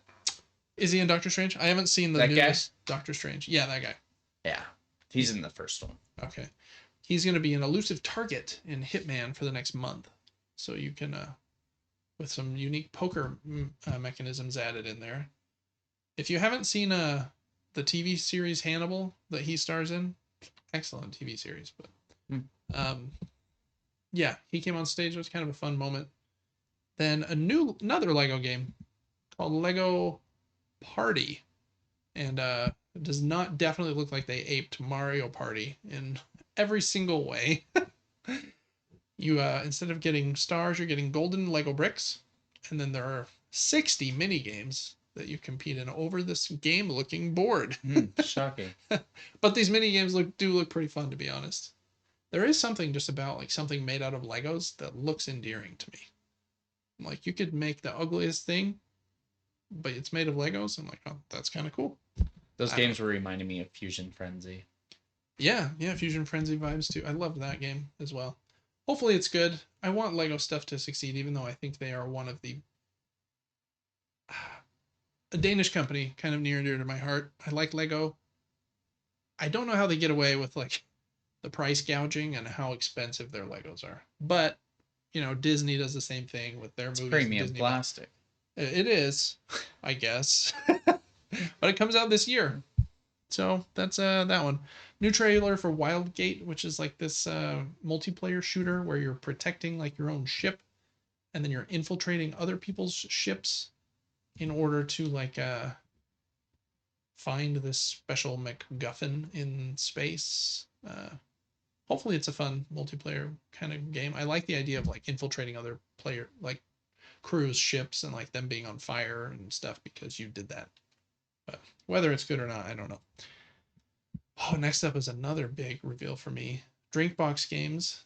I love their games. They did Guacamelee and the world, but Nobody Saves the World, and a game for the Vita, and another game for the Vita called like I can't remember, something about a blob. Their next game is called Blighted, and it's an isometric game with co-op, is what I wrote here, and has their kind of well-known like art style that I really vibe with. So again, don't know if this one's a roguelike. They do show co-op here in a minute with like 2 players playing. So hopefully it's great. Again, more Hades likes is a good thing for David. So Blighted. Love Drinkbox. Next one is called Ill. I wrote down Resident Evil, but grosser human monsters. And there's like naked monsters and stuff, so I'll probably skip most of this, but just to give you like an idea, like there's some gross monsters. Oh wow, yeah, it looks very horror. Yeah, like more emphasis on grotesque, like human body horror. Interesting. That one was just kind of an announcement. I don't think a date was given. Mecha Break got a release date for July 1st. Does look like a cool kind of like mech fighting game. Infinitesimals is coming out next year. I can talk. And you fight as like these little insects. Kind of looks like Destiny if I was a bug. Weird. And you so strange. I think it's also made on Unreal Engine 5 because they had like part of it in a little Unreal Engine like reel. I don't know, looks kind of cool. There's like spaceships and weaponry and robots, and then a beetle that you're fighting or something. So kind of quirky. Okay, and then they went into Resident Evil sale again. And is this where he gave the little speech, or was that at the other one? I can't remember. It must have been at the preview. Oh no, this is him. Then this is the Resident Evil dude saying, "Hello everyone. This is I'm the leader of the Resident Evil team. We appreciate your support, not concern. Wait and be patient with us a little bit longer, and just a blink of an eye more, and the game will be ready." So everyone knows it's coming at this point. I feel like they've talked about it twice now. You're like, what is going on? It's kind of weird. Street Fighter 6 announced new characters for like their 3rd year. I don't know these characters, but the characters are. They had this weird trailer with like this wrestler dude. I went too far. Ooh, Sea Viper, Sagat, Ingrid, and Alex. Oh, there you go. A game called Last Flag was shown next, and it looks like Extreme Capture the Flag. A little hard to tell even what the gameplay would be like. It looks like Team Fortress, kind of. But it specifically, it's called Last Flag, so I imagine it's very Capture the Flag focused. Kind of like the vibe. But again, whether I can get into a multiplayer Capture the Flag game, that's another story. But Last Flag, at this point, there were flags everywhere in the trailer. So, like, how many flags are there? I don't know. A new trailer for Wu Chang Fallen Feathers, which I think comes out in the next couple of months. Does look kind of cool, like a more action-oriented, like kind of Neo or something. Like the vibe, but I'll probably wait and see on reviews for that one. You can pre-order it now. I think get some extra suits and stuff. This was kind of weird. They had us. Oh no, sorry. This is yeah. This is a Wu-Tang Clan video game called Rise of the Deceiver. Right after Wu Chang. Hey, I guess They're going in alphabetical order this whole show. Yeah. I think like aesthetically, like the gameplay there looked very cool. I don't, I'm not very big into like rap and stuff, so like this game is like kind of beyond me, but I'll take a look once I know more about it and once it's like got a release date and stuff. But anyways, then they showed Guild Wars 2, which compared to everything else shown in the presentation looked absolutely ancient. I'm like, why show this? What the? I think it's like an MMO that's been going on for a long time, and so they have like, I don't know if it's a new event or just like, hey, we're still here kind of vibe. But watching this after watching some of the others, I was like, oh, wow. All right, next up was a roguelike called Into the Unwell. Well, after I get past some more gotcha stuff. Mongil, Star Drive. And they did talk about Splitgate 2 and Marvel Rivals and stuff here in this segment on the Epic Game Store. Kind of burst here, but and then a little blurb about Switch 2. Okay, Into Unwell. And this one has a cool art style. It's a roguelike, and you look like this very sickly cat. And the cat looks very weird, but I feel like the rest of the art surrounding the main character was actually kind of cool. Kind of gives me like Looney Tunes vibes a little bit, and like mixed with Cuphead kind of. This is amazing. Yeah, I really like how it looks, so I hope that it's fun. I don't think there was a release date or anything shown. It's just kind of an announcement trailer at this point. But with the high-fiving there, I wonder if there is going to be co-op or not. But again, cool vibe. Sometimes I'm nervous when a game has like such unique artwork. I'm like, is that all you focused on? But it looks cool. That's my fear for that first-person Mickey Mouse game. Yeah. That it's not going to play good. It's just going to look cool. Yep. Splitgate 2, one of the like co-creators came out and said that Battle Royale launches right now, and then left the stage. So I guess that is funny. I don't know if that's the full game or if that's just like a specific mode in Splitgate 2, but something Splitgate 2 launched yesterday. Then a new trailer for the Ryu Ga Gotoku game that was teased, I think, last year, and it finally has a name. It's called Stranger Than Heaven. And I still don't understand what this game is, but set in like the 40s, like cool, like musician kind of vibe. But then you go out in the streets and it's always raining and you're always fighting and punching people. I think this is the same team that makes Yakuza, so it might be a similar kind of vibe, but got the music, and here is a bunch of punching. Oh, and there's a Molotov. Since you're the main character, you're fine. Dodging bullets, taking names, throwing people off bridges, showing him no mercy. So, anyways, that game basically got a name announcement because last year it was called Project Century. Now it's called Stranger Than Heaven. And then, Devin, we already went over this, but then the Resident Evil Requiem thing kind of ended the section there.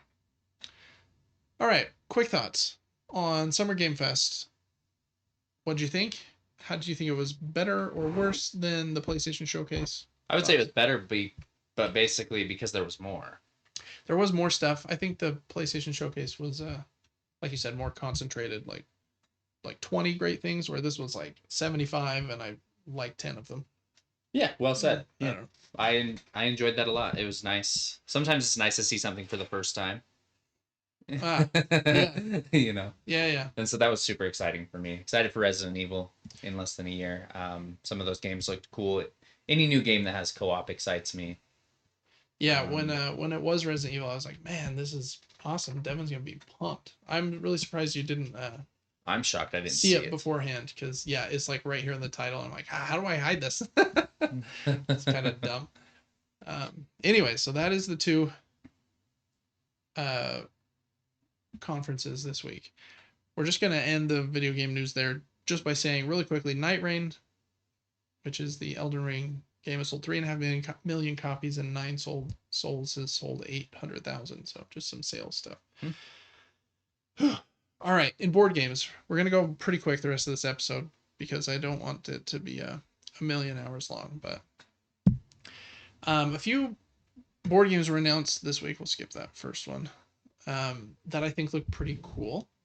The first one is a new version of a 2-player game called Spirits of the Wild, and this one I think is the same game, but I think it has a subheading. Yeah, Awakening is the new subheading here, and it's a pretty simple 2-player game. You're trying to like get these like gems out of a bowl,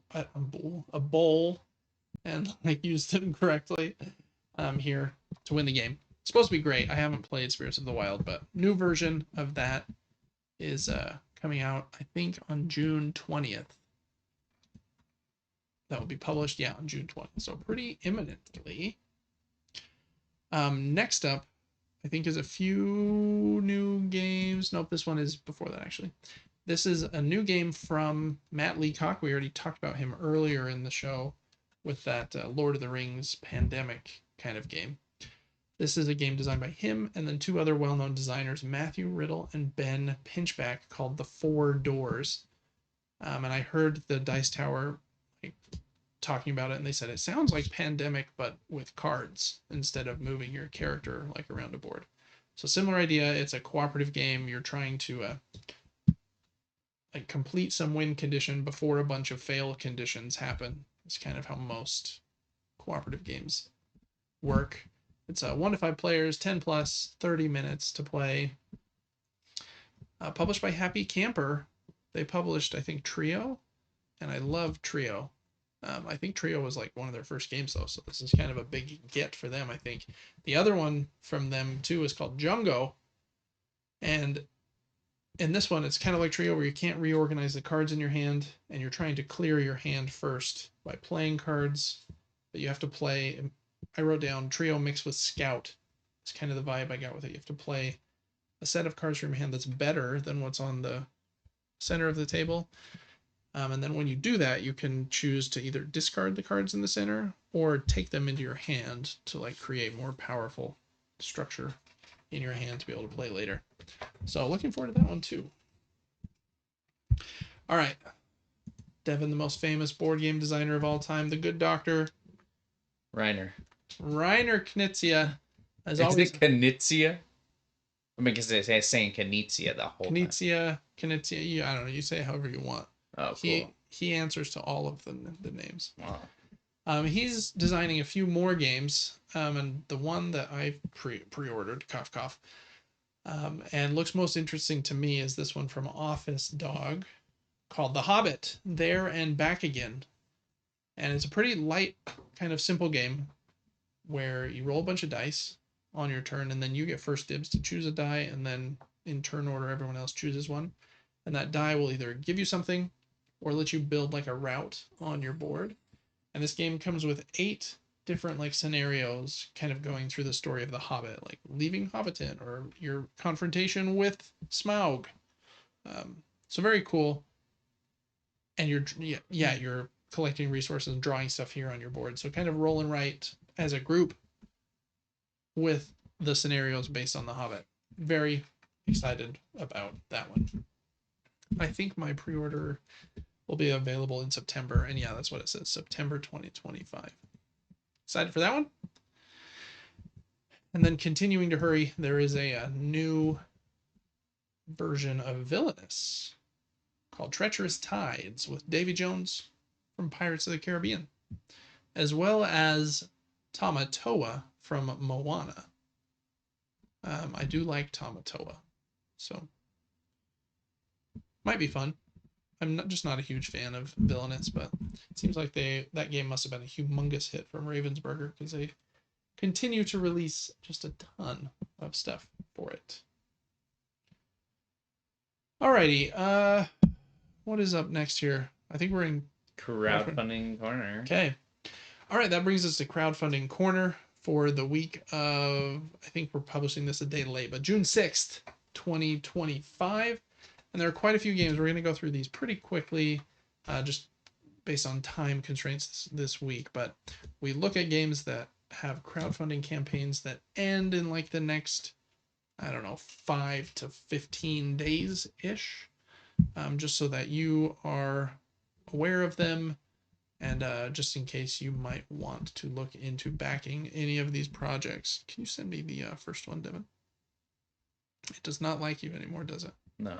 That's okay. The first one is called Coexist, and this one looks interesting to me because it's a pretty simple looking game, but the art style is kind of cool, and it's being like published but also crowdfunded here by Madigo Games. So this isn't like a small like indie team. Madigo is a very popular and famous name in board games.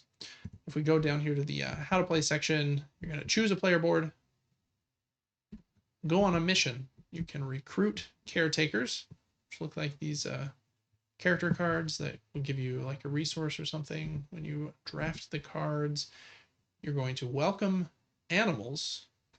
If you want to do that instead, you can do A or B. Selecting animal cards, you'll welcome them onto your player board and commit to meeting their needs. You can only welcome a limited number of animals based on their value. Then you're going to manage your conservation center.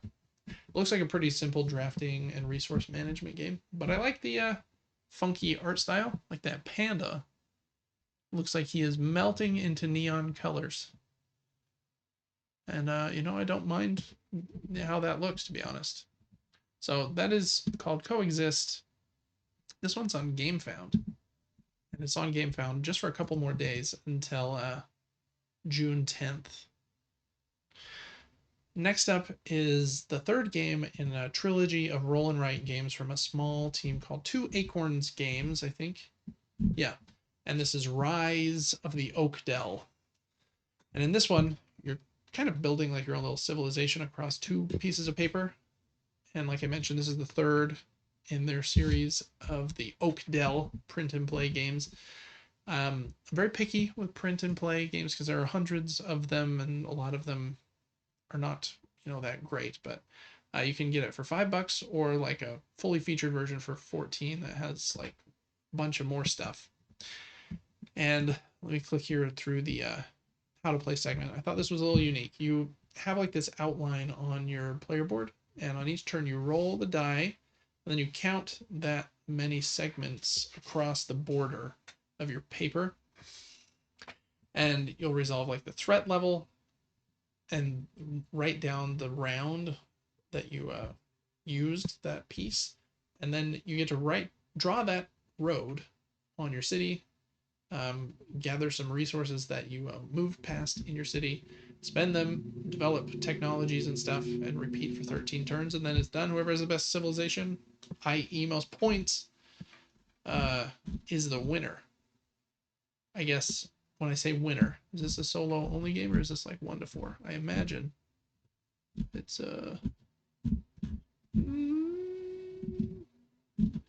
I say I imagine, but now I'm not sure, and it doesn't say. I think this is a multiplayer one. I'm very surprised that they do not say here. Some of their other ones I think have been solo only, so I'm not 100% sure. They do have this cool, included in their print and play campaign, you can print like the cover to a cardboard box with like the appropriate dimensions, and you could actually print that box if you wanted to. And then there's the other ones, Dungeons of the Oakdale and Villagers of the Oakdale, that were very popular as well. So that one is on Kickstarter until June 11th. All right, next up, Rewild South America. Also very cool, like nature art here. Kind of gives me like Princess Mononoke, like I was gonna say vibes. Studio Ghibli vibe, yeah. I only say Ghibli because I get in trouble no matter which Yeah. no matter which way I say it. Ghibli or Ghibli, I think are the two most used ones. 1 to 4 players, ages 10 plus, 45 to 60 minutes. And I think in this one you have to like rebuild the land by like putting these tiles out on your board, and then you can attract animals to the board, I think. And the animal cards are very cool. That capybara, for example, there on the right, he's I just love how the cards look. They do look like Ghibli cards. I wonder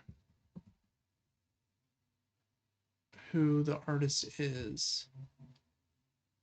They don't use any AI in their art, so good job on them. And it looks like they have a team of artists. Someone named Joanna and Mark. I don't know why I said that like that. Johanna? I don't know. Joanna. So, cool team. Looks cool. That's Rewild up to the top. South America on Kickstarter until June 12th. Next up is Double campaign from 25th Century Games. Pretty famous publisher for Stargazers and Observatory. You can get one game or both. And they play quite a bit differently. Stargazers, let me see if I can whoops, I think I went to the wrong one first. Stargazers, here they just have a how to play video. I did look it up, so oh yeah, you draft like 2 items at a time, an outer like segment for your board and an inner like item. Kind of reminds me of this other game from Brotherwise Games. It's like a Super Boss Monster or something, or I can't remember, where you draft 2 items at a time, but then you don't have to put them in the same place. You have to take the combo, but then you can split them up as you put them on your own constellation board. And I'm trying to find your own board here. Where is it? There was a really cool picture of them showing those. Maybe it's this. They have cardboard version or the fancy acrylic version, and those do look nice, to be honest. Anyways, you're trying to make like the best mural based on what you have seen through your telescope in the stars. So you're taking pieces, building your own mural, connecting the planets together based on color and different things there, and then placing the items in the center as well. I think the artist there, is it Vincent? Yeah, it is Vincent Dutray. He does really, really great art, so it looks very pretty.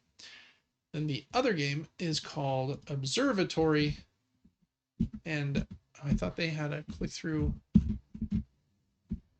of how to play. Oh, they do here.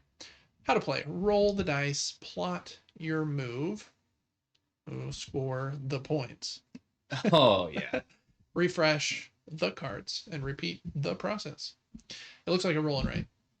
Smaller game, it's much cheaper of the two. I do think Stargazers looks really cool. Not sure if I would love it as much as the Boss Monster game that I have, that I think is a bit more popular. But this is a new one, obviously, so who knows? Maybe it could take that place for me of a cool drafting game where you take 2 pieces at a time. So that's Stargazers and Observatory from 25th Century Games. Again, going a little bit quick here for our time constraints this week. Then the next one's called Soros, and this is a trick-taking game, kind of, but instead of cards, you're using these like dominoes, and then you're also like putting the domino pieces that you win on your own board, trying to make like patterns and different things to score points. So there will be a different trump dino each turn, and then you'll play a tile. Some of them have special effects or whatnot. Whoever wins the trick gets to take 2 of the tiles, and all the other players take 1. And then you'll put them on your board somewhere, trying to, if you can get similar colors touching, I think you get like lots of bonus points. If you ever can't place something somewhere, you lose some points. So there's like trick taking, trying to win the most tiles in the center, but then you're also trying to score a bunch by how you puzzle them out on your board. And there is like an expansion that adds some more complex tiles. Where is the deluxe pledge here? Yeah, like the asteroid tile and the Quetzalcoatlus, which is the only tile that will beat the T-Rex. Ooh. Oh, and that guy, that's a creepy dude. I like that thing. There is a Nosaurus. There's a Nosaurus. Nah, never mind. Continue. He gives you all of like the icons, so he's good. But I think like when you take him from someone, then they get a bonus and you can get the 6th player map. I don't know. It's kind of a unique looking Look game. at the base Nessie card just for a moment. Tell me it doesn't look like a scorpion the opposite direction. The base. When you were Nessie saying card. yeah, just the blue domino. The blue domino. Okay. Let me see. When you were saying dinosaurs, I was like, that's obviously bugs. obviously bugs. Where is this blue? There's one. Oh, this one. Did you see it? Like initially, yeah, just its tail up. back here, and then the. I did not see that as a dinosaur at all. That's funny. And then you're like, wait a second. That's hilarious. But that's Saros, kind of a smaller indie game. I like the unique vibe of it. Trick taking mixed with your own little tableau of tiles. That one's on Kickstarter until June 13th. This one is a reprint, so we'll be really brief here. But Inish is a very famous game, and this includes the Nemid expansion in a big old box. Has big miniatures and stuff too. I guess that's a new expansion, actually, is what it's saying here. The Nemid expansion. I haven't played Inish. It's one I've thought about getting a few times, but I don't know. Just kind of a genre that's not my most loved either. So I'm like, I don't know. But if you love Inish, this is a pretty excellent looking version. I do love the like Celtic art, like on the game and the cards and everything. So it looks cool. It does look a little bit like David Bowie From the on this cover here, like from the Labyrinth. That guy from yeah. Okay. Like I feel like he had like some music that had him looking about like that with his hair all crazy.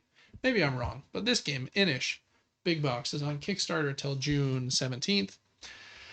Then is this the last one? 2 more. Oh, 2 more. Next is Sniper Elite, Operation Kraken, and a reprint. This is a hidden movement game where you're like sneaking around and trying to keep your movement hidden from the other players, and they're trying to find you. A cool genre. I only have a couple games in this genre. This one's supposed to be very good. It is based on a video game. but I think that even if you don't know anything about the video game, it's supposed to be like pretty excellent as like with board game logic and like the rule set and everything. Got a seal of excellence from the Dice Tower, as you can see there. So yeah, I won't spend a lot of time here on this reprint, but it does have the new expansion. I wonder if it will tell me a little bit more about this here. 2 brand new maps, along with a host of new mechanics and abilities for both the sniper and the defenders. So if you like that game, it is on GameFound for 11 more days until June 19th. And then last up for us this week is Nexus, also on GameFound. It is a fast-paced 1 versus 1 card game set in an epic fantasy world where powerful factions fight to survive the cataclysm. You must combine 2 unique factions, develop your own strategies, and destroy the rival Nexus to claim victory. I'm sometimes picky with 1v1 card games, but I like the idea of you choose, it's kind of like a compile where you choose 3 different mini decks, but here you choose 2 different decks, combine them into what you're going to play with for that game, and then you are trying to beat your opponent.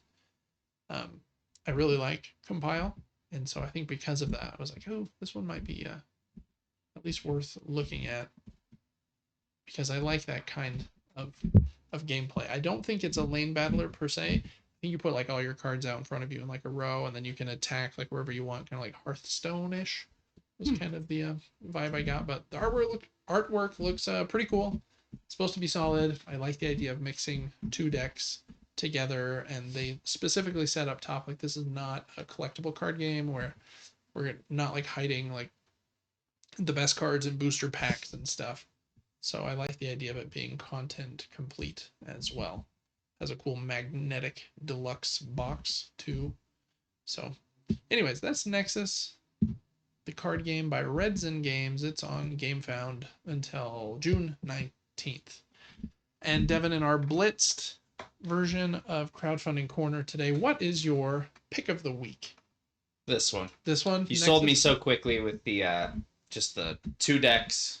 Yeah. This is my type of game. It just is. kind of try to build something and attack each other. And yeah, 20 minutes too. That's like. And you and I are pretty chill in like 1v1 games, and yeah, it's fun. It's kind of it's fun. It's kind of mathematical, and you sold it in a very quick fashion right there, and I was much more intrigued by this game than any other game for sure. Okay. What's your pick? I wasn't 100% sure. I think I'm going to give it to Soros, the weird dinosaur trick-taking game with the kind of puzzle board. Yeah, that looked like a scorpion to Devin. Just because I think they're a bit more of an indie team and really into trick-taking games right now. And I think this one sounds kind of cool. I think the artwork looks like a little weird, in my opinion, but I can get past that if like I'm mostly focused on looking at my stack of dominoes in front of me and like, okay, which colors of dominoes do I have left? So I don't really care what the artwork on the box. You don't play the game and just stare at the box the whole time. Like, ooh, look at that. Look at that T-Rex. He's BFFs with the Brachiosaurus.